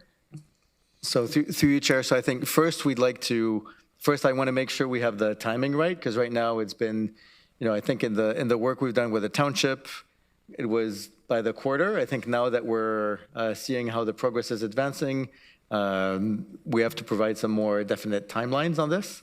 And then I want to make sure we're bringing a consultation mechanism that works. I want to be a little bit careful about creating a precedent of putting options. I want the options to come to regional council for regional council appreciation. There's always a chicken and egg issue of whether township council gets to see the options first or regional council gets to see the option first. So we'll let me package that in a consultation mechanism, and we'll bring that back to your attention and to make sure that we're getting all the input that we need on this and allowing for regional council to make a decision on that important project. So Councillor Shantz, what I'm hearing just to Commissioner Getsky, there's a consultation piece you want to identify first to then bring it to regional council to then go to the township's council? I think through you, Chair, I think it's always, I have to kind of, I'd like to take it back with the team to kind of write down what the consultation order is to make sure we're not, because everyone wants to be consulted first. And so I want to make sure that we're doing things in the right order. So I'd like to just take it back based on the real timelines of the project and explain what the different sequence will be and bring that back to your attention to make sure we have alignment of all both the political bodies and have the right timing for the public consultation as well. So I don't have the exact kind of sequencing right now, but I'd like to work on that with staff and bring that back to this council. Okay, and In terms of Councillor Shantz, the request has come from your council? Yes, the request was to have regional staff to come and explain where things are at currently and where they're progressing to. So not expecting to have all the answers necessarily, but just an update. It's an update. And I didn't feel like I had adequate information to answer all of their questions. So the request was for regional staff who have the answers to come and answer those questions provide an for update. our council. Okay, Commissioner Getske, you want to respond to that? I ultimately don't see a huge concern with providing an update to the council. I'm just wondering in terms of processes, there's something that needs to happen before an update to the council happens. Yeah, thank you, Chair. Let's talk about it because we haven't, again, I know you were talking to the team about this. We haven't discussed this beforehand. Let's talk about it. Happy to bring an update to your council. My concern was, because again, I didn't receive the ask directly, so if the idea was to have all the final options before your council, but if it's an update on the project, we're happy to do that. Let's take that offline and happy to work with you on scheduling that. Yeah. Thank you. Okay, thank you. Okay, we are going to take a 5-minute you're in the queue. Councillor Verbanovic. Yeah, I'm actually, I wasn't going to comment, but I will because I did hear in my colleague's voice a source of frustration, I think, and I think it's one that many of us that sit around the horseshoe as heads of council feel at times. And I'm wondering if actually Mr. Batty can take this issue away from a broader perspective, because I think it speaks to the need to restore the collaboration. And I know folks like Mayor Craig will remember the quality of collaboration that perhaps has existed in the past between the region and the area municipalities. I'll give one example, and I can't remember if it was this term or last term of council, but there used to be project teams, for example, and I've talked about this with other members of council that existed that involved area municipal councils, regional councillors, staff from both the city or the townships and the region. And those project teams were extremely helpful in terms of advancing projects, identifying issues, and so on. I know, for example, at the onset of Lancaster Street this year, there were a number of issues that could have been avoided, and back when we actually had those committees were avoided because there was that level of collaboration and dialogue that was happening.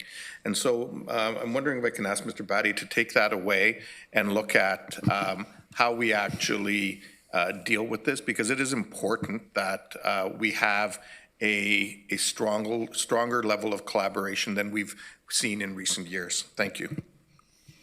We will definitely look into that. Thank you. Okay, thank you. Councillor Salonen. Thank you, through you, Chair. Mine was similar in that I certainly hear Councillor Shantz's frustration. So I was wondering, can this be added to the tracker so that she doesn't need to continue herself tracking and advocating for this, and council gets an update as to if this item's been addressed or not with her council? I don't have any concerns with that, although we're trying to lower this list, but I get it. Okay, thanks. Thank you, Councillor Salonen. And Councillor Shantz, just to reiterate too, I do sense the frustration as well with and I think a broader conversation around how we work together on some of those major or bigger projects may make sense. So we'll leave that with our CAO to loop back to us on. Okay, all right, no other people in the queue, so we will take our 5-minute break, and then Councillor Craig, Godspeed. Okay.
Ladies and gentlemen, let's get started. We're going into other business.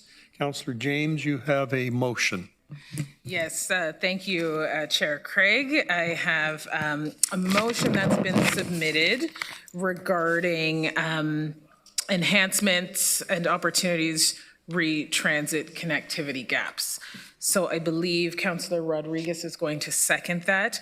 And essentially, it's picking up on what Doug Spooner had said earlier, just on really looking at potential opportunities for connectivity with the short term and potentially longer term, specific to align with our GRT business plan. One of the reasons why this for me has come up is, you know, I think many of us consistently hear from people who are in areas that are essentially transit deserts, when is that connectivity happening? And I think prior to getting into budget, for council to be informed, staff can come back to us with potential options to address some of these gaps, how they align with our GRT business plan, anticipated capital or operating cost, ridership potential, some of which Doug spoke to earlier today. But again, and where are there potential funding opportunities and partnerships around our GRT transit. And there is a small typo in my last paragraph for staff to report ahead of the 2027. It says plan and budget, but budget, it should be budget. It's not ChatGPT who wrote this. With findings, cost estimates, funding opportunities, and recommendations for council's consideration. So it's really kind of getting ahead of the game in terms of transit, identifying gaps in the short term in particular, because we know there are opportunities that will continue to present themselves. So happy to kind of bring this forward in its anticipation prior to our budget meetings later on, I guess early next year. And I'd be looking for council support, and I'll turn it over to Councillor Rodriguez to speak to this as well. Councillor Rodriguez, go ahead. Yeah, thanks, Chair Craig, and thanks, Chair James, for bringing this forward. I'll keep it really short. I think this is an important step forward. We have whole neighborhoods that we've built, and it's really complementary to the work that Councillor McCabe's been pushing on over the past number of years in Vista Hills. But we have whole neighborhoods in Kitchener, Cambridge, and Waterloo that have, you have no choice but to drive today. And we're encouraging and building family-sized units out there and rental units out, and that's amazing. But if people need to own one or more cars, that becomes a real challenge. And for students or for people who can't drive or for a whole host of reasons or don't want to drive, I think providing those options is really great. And I think we have some ways forward to do this efficiently. So I support this, and thanks for bringing it forward, Councillor James.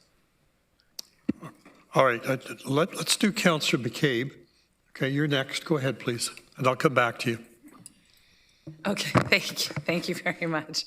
And thanks for putting this motion forward around transit and transit improvement. And as we just heard from staff, there's a lot of good work happening.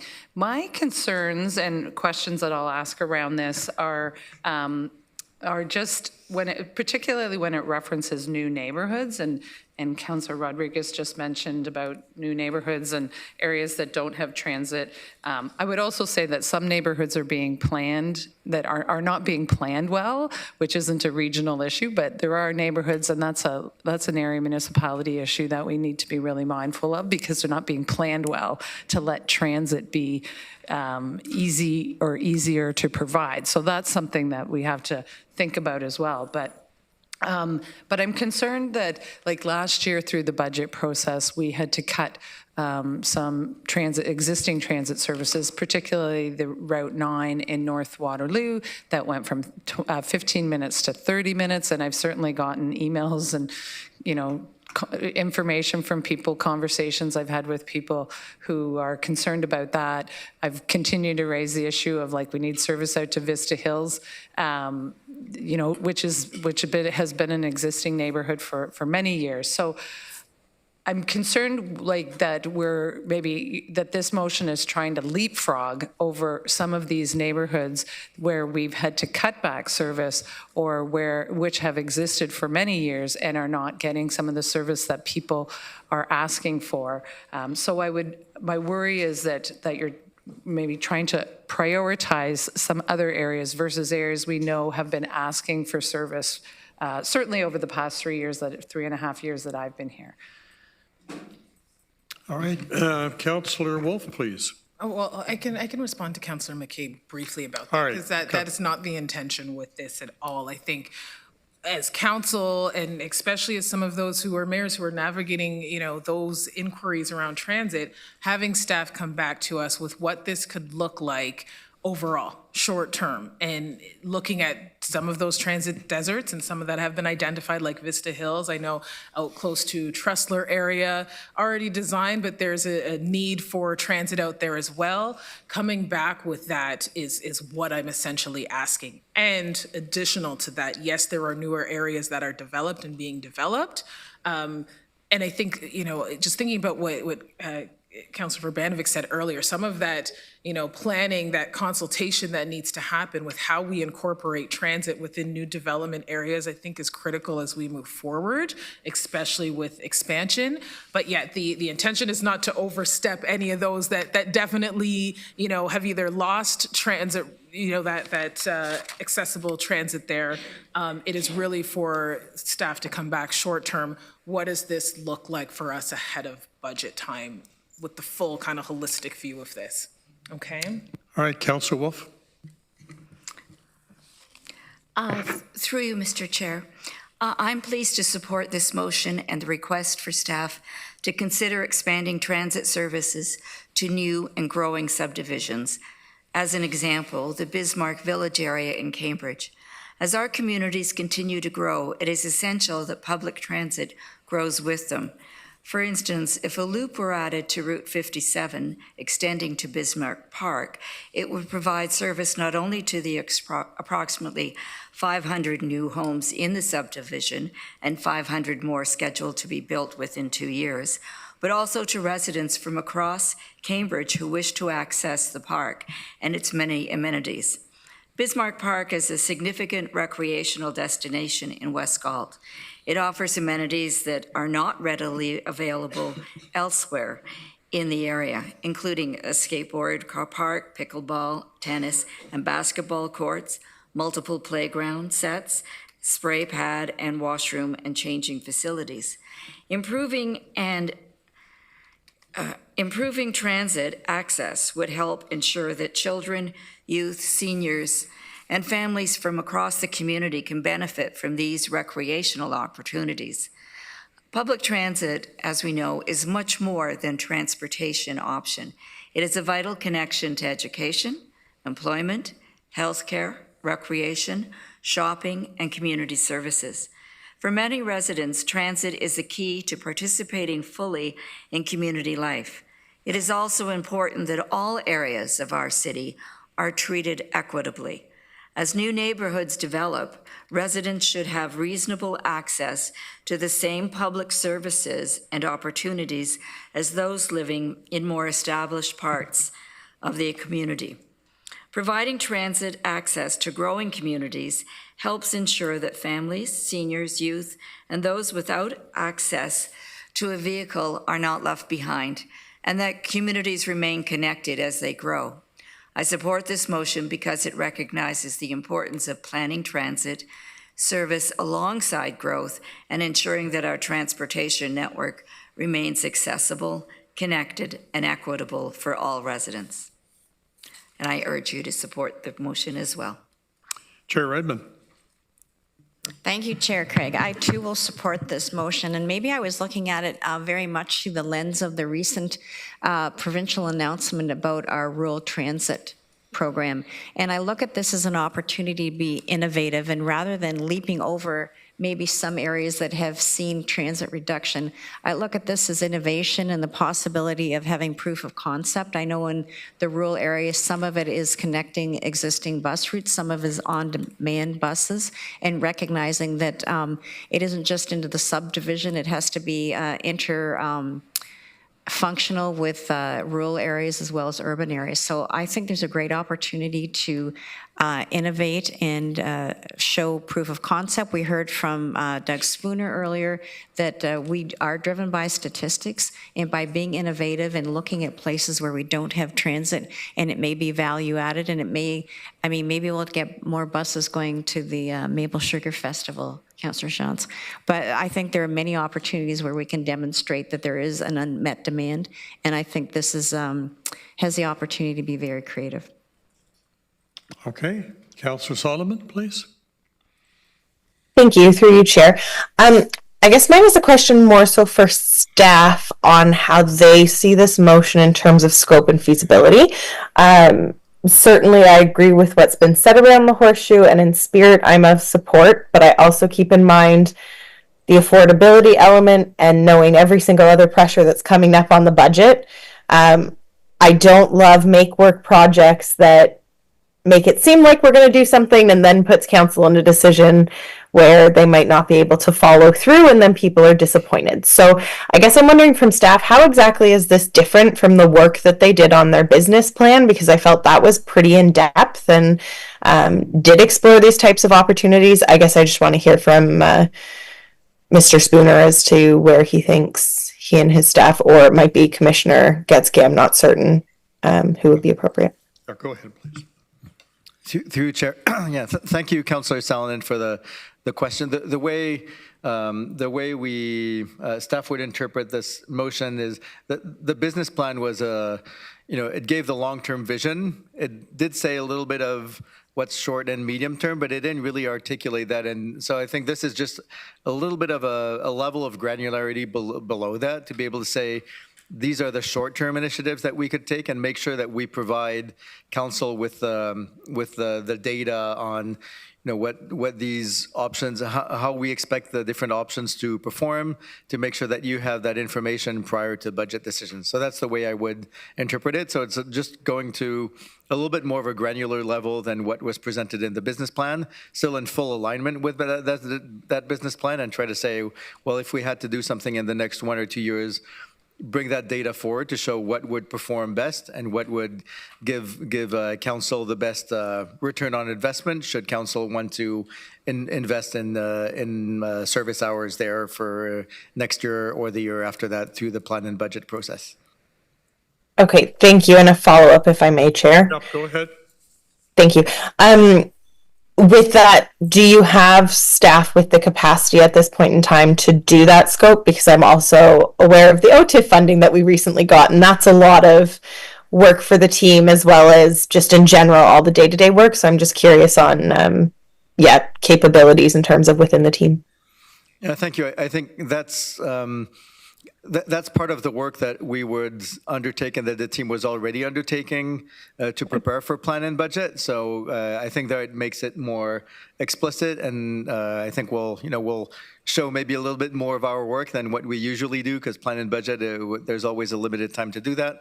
But there we can go into a little bit more detail on the performance of any service options that we can put forward. But that was part of the preparation work for plan and budget. Thank you. Okay, Councillor Vladovich, please. Actually, my question was the same as Councillor Solomon, so that's fine. Thank you. Okay, thank you. And Councillor Hunick? Thank you, Chair Craig. Thank you to Councillor James and Councillor Rodriguez for bringing this forward. I'm always in support of advancing transit. I understand that this motion is about looking at geographical need for transit routes, and I really do appreciate that. However, I also want us to begin considering specialized transit and conventional transit as an integrated system. And so I wonder if staff have any recommendations as to how this motion could incorporate some of the the capacity challenges experienced by MP. And second question to that, is that I'm in favor of this motion, I think, but I would love some reassurance that whatever data comes out of this motion does not necessarily supersede the needs for transit that have already been identified, such as Route 9 in Waterloo and the Vista Hills proposal in Waterloo. Okay, Matthew. Through Chair, so on the Mobility Plus side, and I think that was in the initial update report, I think we're really looking at the opportunity to change the software and the kind of back office. So it feels like a bit of a technical piece of work, but we do have a sense that there, without adding service hours, this will really help us to optimize the Mobility Plus service. So I think we're hoping that will create a significant difference, maybe by the end of next year on how we're able to optimize the trips. But globally, I would say through plan and budget, we'll bring, we want to bring the data and the scenarios that perform best. Our objective is to make sure that we want to add service where we get the most ridership and revenue out of it, because that enables us to reinvest it in there. So we'll bring these business cases forward to make sure that you and council has a comprehensive view before making any budget decisions. Okay, thank you. Okay, I have no further speakers. I'm going to call the question. Do it in e-scribe, please.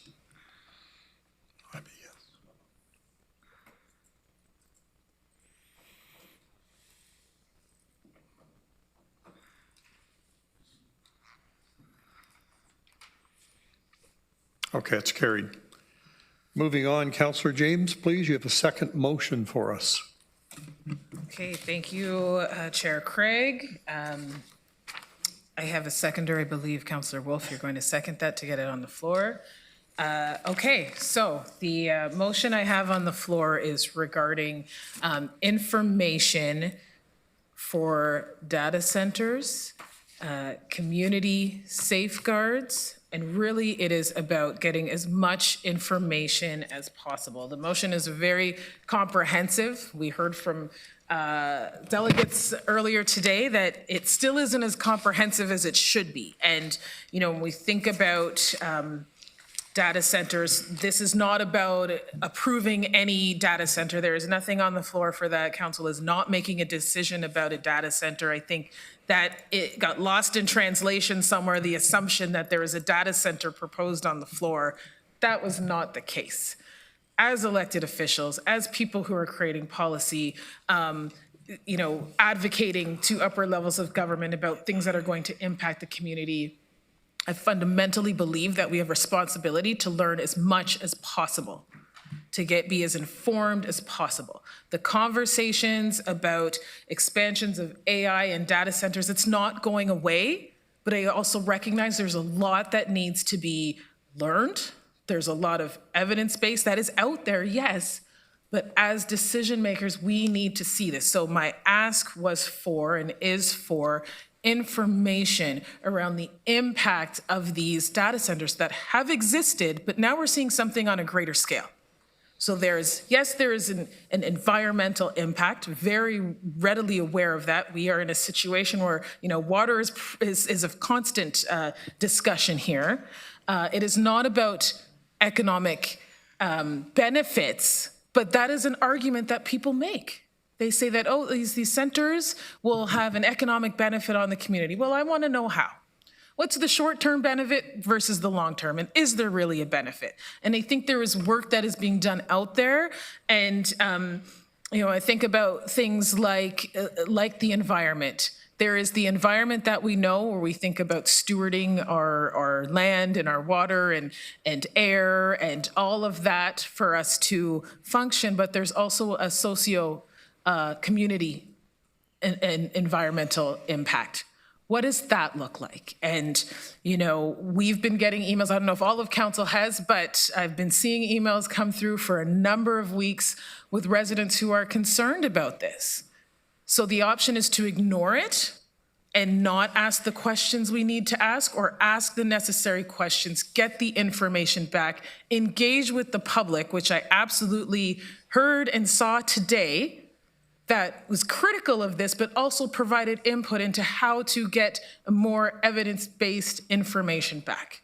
all part of a public process right now. So I have a series of points on this, and, you know, I want to say that everything we do around us is impacted by data. What is the long-term implications? And it is not about money. This is about community safeguards, frameworks, what's in place. I look at what's happening globally. I see that in the Caribbean, there are data centers being created where there's no framework, where there's no policy that's impacting communities. Huge. So I definitely feel it is my role to understand more, to learn more, to help inform how things are developed going forward, because the reality is probably 15 years ago, no one was thinking about this the way they are right now. So what are we doing now for the future to ensure we know as much information as possible? And directing staff to look into this, I think, is part of our due diligence. And engaging with the public is also part of that. So again, this isn't about approving a data center. This is about informed, you know, understanding of the implications. What do these mean for our communities? I've been following along as well with Mississauga, Hamilton, also what's happening in the States. I mean, there's a lot going on, and if I ignore this and not ask the questions, I'm not doing my job correctly. So with that, I will ask for council support and at least doing the investigative, like understanding, what are they? What is a hyperscale data center? Being informed. Because although those who have come today are very engaged, I can bet that there are many members of the community who have no idea. And part of what we need to do is ensure that people are educated and understand the implications and the pros and the cons and all that goes with this. So I will stop there. I will ask for support from council to at least explore this.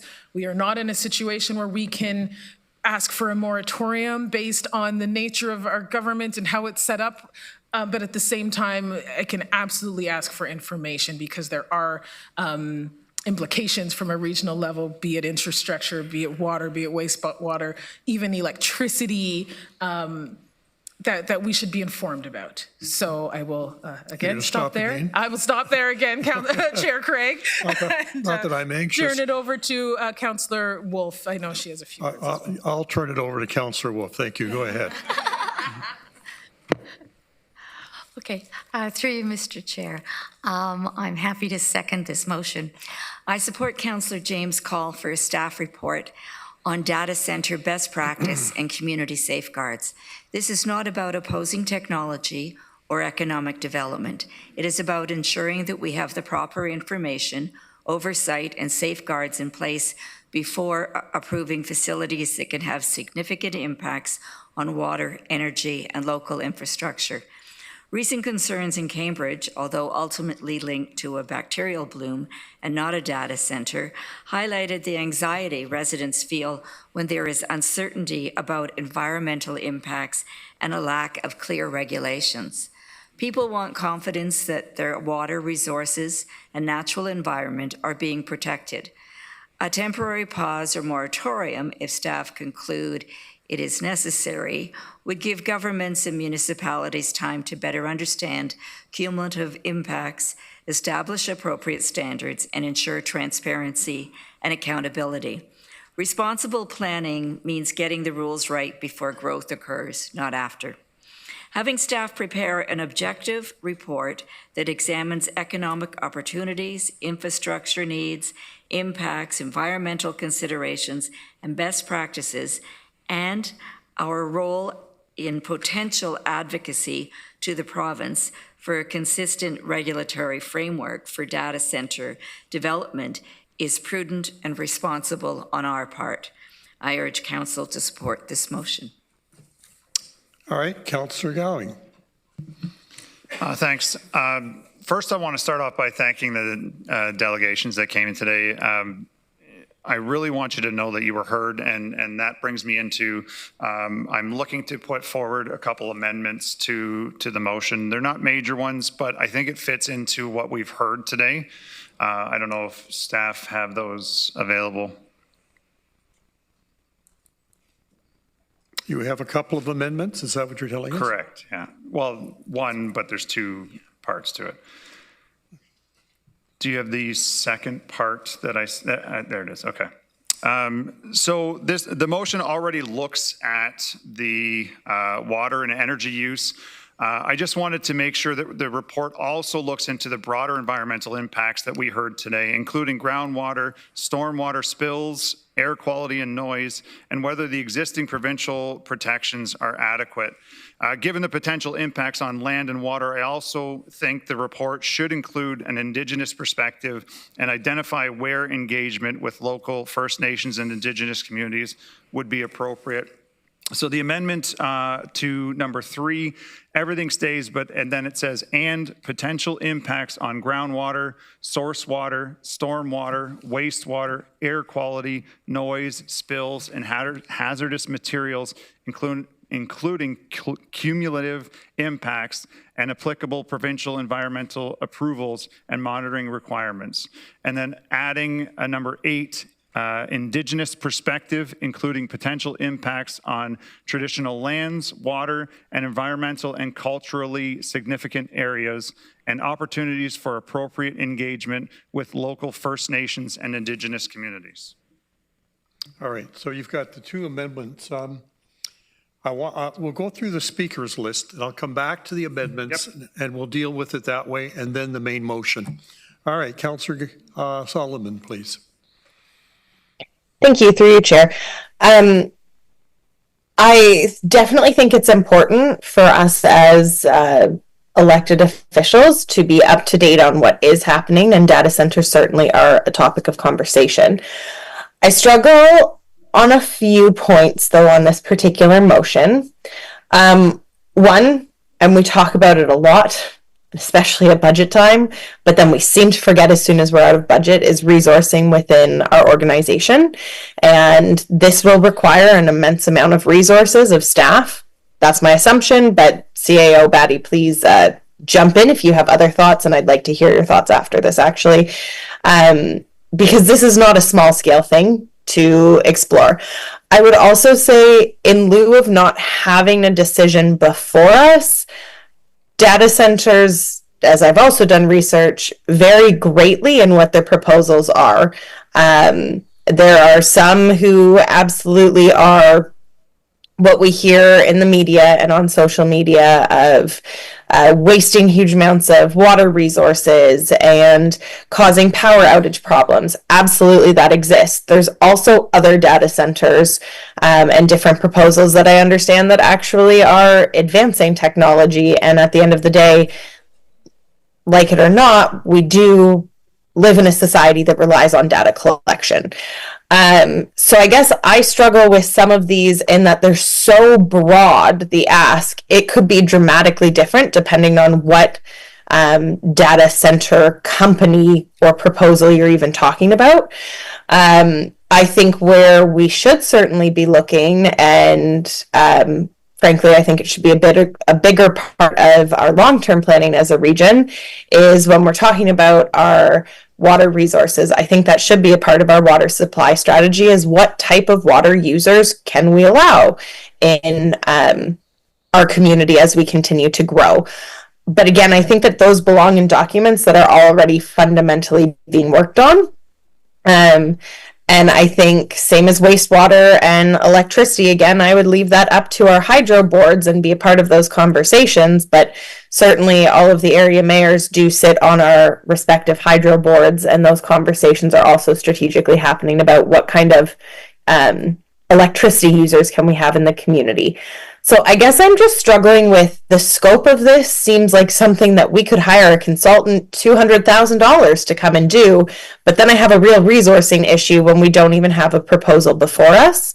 Unless it is, which I kind of took from Councillor Wolf, it seemed like maybe you already had a predetermined, we put a moratorium on, but then I'd rather just see that blatantly be the ask, because it's very possible that no council will have influence if this is on private property, if a proposal is brought forward and it meets legislative requirements. So I guess I'm really just struggling.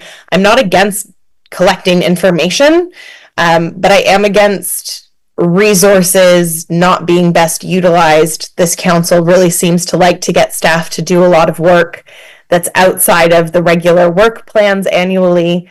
And I think that, again, the important parts should already be getting captured in our larger projects. So I guess if CAO Batty is comfortable speaking to if that is some of the bigger work that we do in our master plans, if you could maybe speak to that, because I'm really struggling with the scope of this type of work and what that would even mean for staff resourcing. Through you, Mr. Chair, Councillor Sullivan, I think some of your points are valid in terms of making sure that the resources are well equipped and they have the time to do some of this work. I'll let Rod speak to it because our team is actually working on a plan that would capture many of the requests that are being made. So I'll let Rod speak to that. Yeah, thank you very much.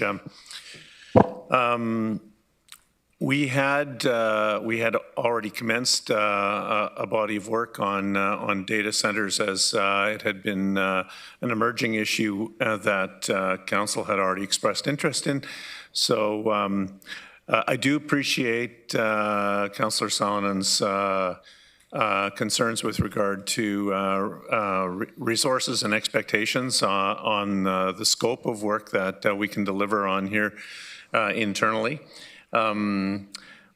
There are a variety of partner organizations and individuals that we have already been in touch with that we would draw upon for expertise in a variety of these subject areas that have been flagged in the resolution, in the motion. So I would perhaps temper expectations about the scope of the information report that we could bring forward by the first quarter of 2027. We can do provide an overview of the current state of knowledge around the issues that are being discussed. I would not suggest that it would be an exhaustive overview, but I think we can flag the main items that are of concern, particularly to the community and to local and regional government. But we would do it entirely in-house with support from partner organizations at this stage. And then my suggestion would be that that this will be a starting point for a conversation about the regional and municipal response, and there are other tools and bodies of work, such as the water supply strategy that Councillor Salonen mentioned, that can dive deeper into the specific response that we want to take to large-scale data centers moving forward. Thank you. Okay, Councillor Hiddick, please. Thank you, Chair Craig. I would like to thank Councillor James and Councillor Wolf for bringing this forward. I think it is critically important, given the age that we live in and the emails that we've all received and the delegations that came today. I've received some emails that are, please be mindful of the environmental and social consequences of data centers. And then I've received other emails that are, this shouldn't even be on the table because we shouldn't even be considering data centers in Waterloo regions. So I want to flag for the community's benefit that there are already data centers in our region. And so it's really, really critical, in my opinion, that we begin to talk about this already and that we set the standard before we have the potential for more data centers. So I will wholeheartedly support this motion, and thanks so much. All right, Councillor McCabe.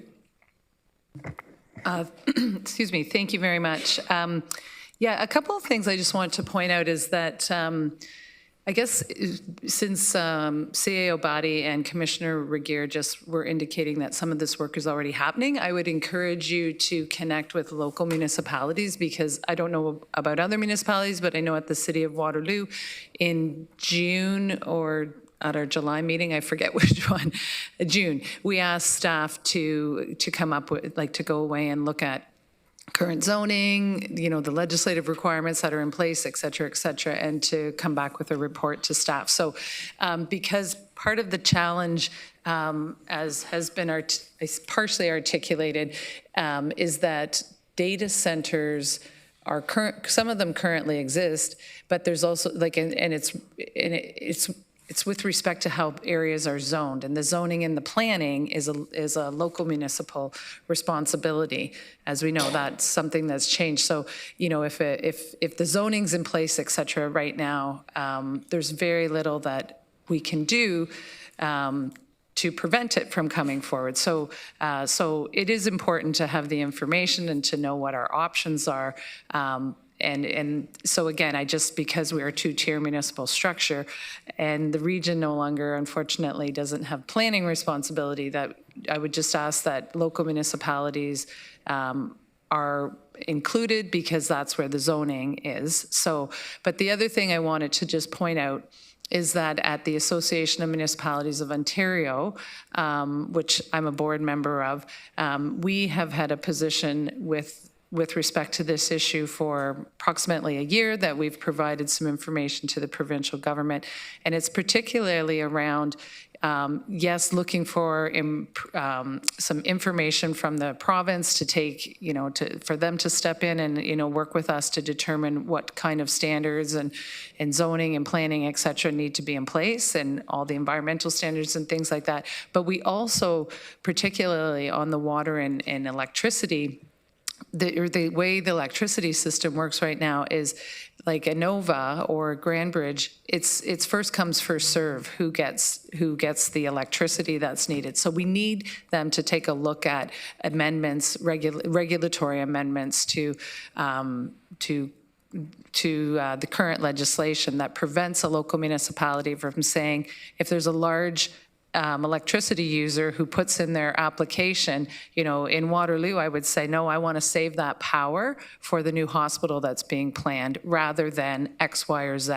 And we don't have that ability right now. So that's why through AMO, we have been working with the government and the Minister of Energy to try and get that regulatory change. So I think that's an important piece for people to understand, and through this process for the region to recognize as well. So no questions, just a lot of comments today on this, just so you're aware of some of the other things that are happening on this front. Thank you. Councillor Erb. Thank you, Chair Craig. So I want to be clear on the response from Mr. Aguirre, that you see this motion and the work that staff are currently doing is complementary, that we're not creating a new process or a new work plan project here, that what is being proposed and what you've been doing is complementary to one another?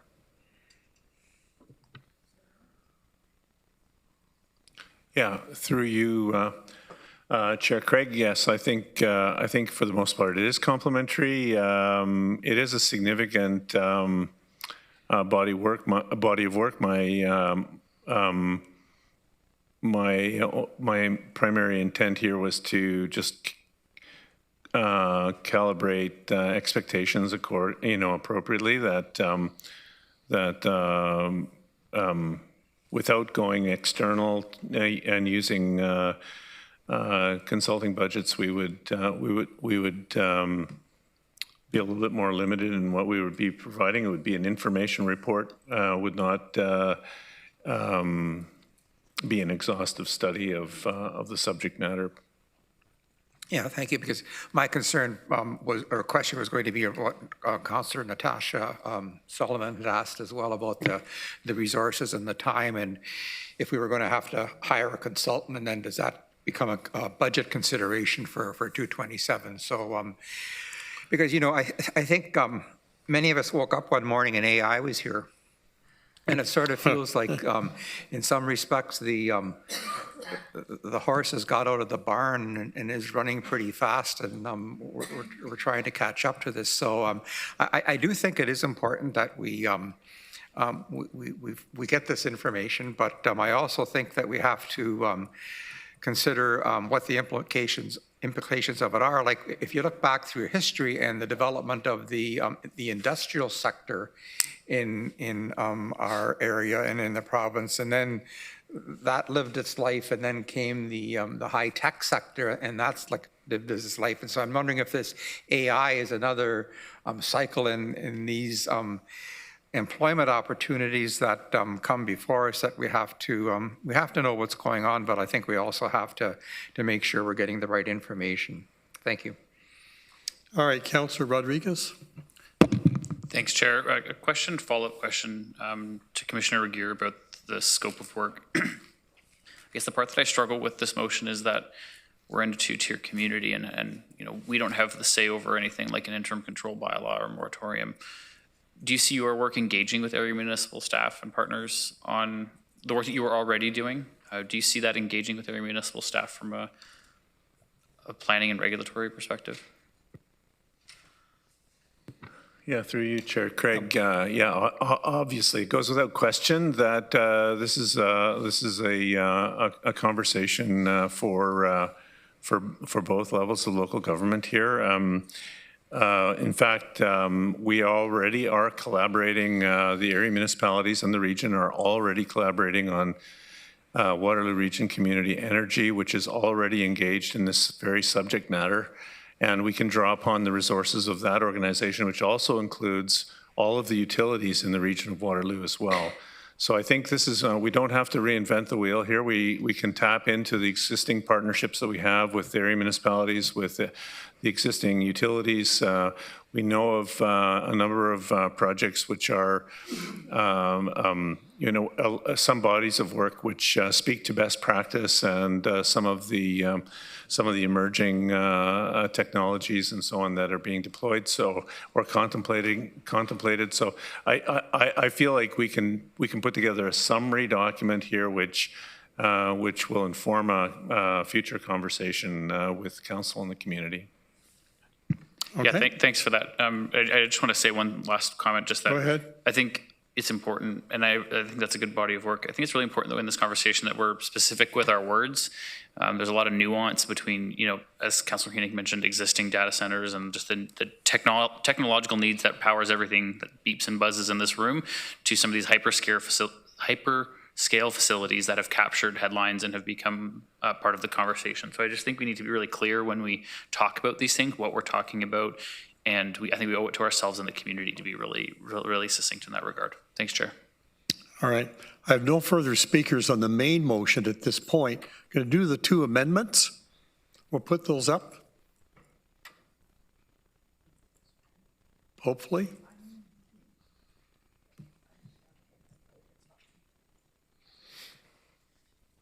All right, Councillor Gowing, you're going to move that amendment. You got a seconder? Councillor Wolf? Chair, can you read them? Well, read them? Yeah. I'll ask Councillor Gowing to read his amendment. Go ahead. I think it's appropriate. Absolutely. So item number 3 is environmental considerations, impacts, and best practices, including water use, electricity demand, greenhouse gas emissions, energy efficiency, water conservation, sustainable cooling, responsible operations, and potential impacts on groundwater, source water, stormwater, wastewater, air quality, noise, spills, and hazardous materials, including cumulative impacts and applicable provincial environmental approvals and monitoring requirements. And addition is number 8, Indigenous perspectives, including potential impacts on traditional lands, water, and environment, and culturally significant areas, and opportunities for appropriate engagement with local First Nations and Indigenous communities. All right, we'll do the First Amendment. Okay, any comments? All right, going to call the question. I'm on the list. Pardon? Oh, did I miss somebody? Chair Redmond, I didn't see it up. Sorry. No problem. Thank you, Chair Craig. I will support these amendments, and I will support the main motion. This is a live topic. Councillor McCabe has talked a little bit about some of the conversations that are happening at AMO. And I know from a national perspective, it's a matter of sovereignty that we own our own data. So data centers are here as a live topic to talk about. I think the delegations did a really good job talking about how it's all levels of government that need to be engaged. I think this kind of work, this kind of data will make our lobbying efforts more focused as we go to have conversations with the province and with the federal government. I think data centers are here to stay. I think all of these regulatory questions need to be addressed and answered, and we're about policy, as is the province and the federal government. So this will help form more instructive lobbying efforts and better policy as we go forward. So, and Councillor McCabe, I think, made a really, really important point about first come, first serve for electricity and the requirements. And I think, again, we need to be enabled to put those kind of guardrails up. So I think this is very positive and very timely. All right. Going back to the amendment, I'll call for the question now on the amendment. We'll vote in e-scribe, please. That's the first one.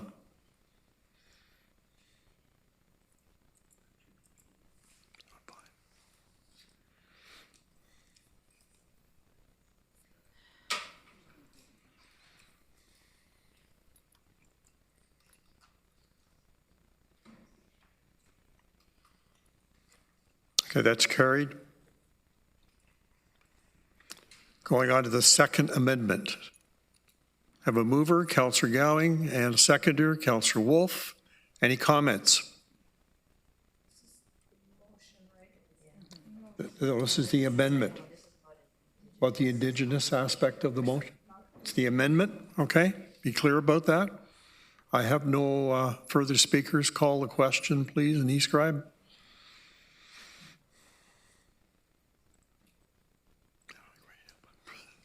I'm good for all of them, yeah.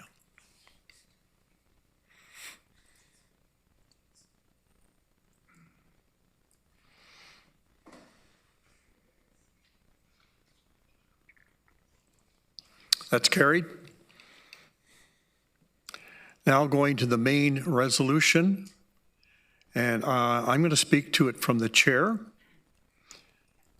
As the last comments on this, I'm in favor of the motion. I'm in favor of the amendments, obviously. I just want to make sure, as we move along, that we understand that there are a lot of different industries that have impacts on the water issues in the region. Toyota has, I believe, an application that was accepted for 125,000 gallons a day, as an example.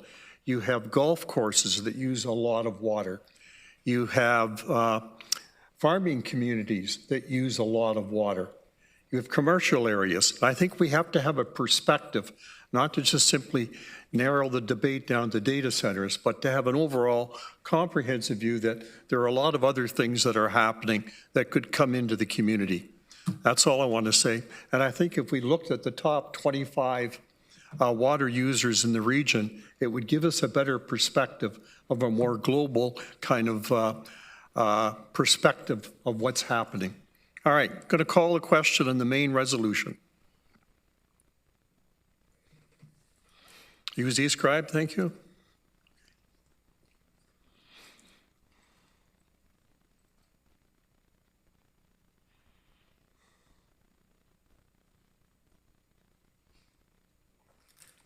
That's carried. Okay. Have a housekeeping item. Members of council, Councillor Liggett didn't get an opportunity to express her vote on the previous motion, the first motion of Councillor James. And I believe she should have that opportunity. Has she voted? I think she had to log out. She had to log out. She had a conflict. Did she vote at all? Okay, that's fine. If she hasn't, that's fine. I was assuming she hadn't, she wanted it recognized. She's in favor? Through you, Chair, yes, we got written confirmation that Councillor Liggett voted in the affirmative for Councillor James's first vote, and we had that captured in our system.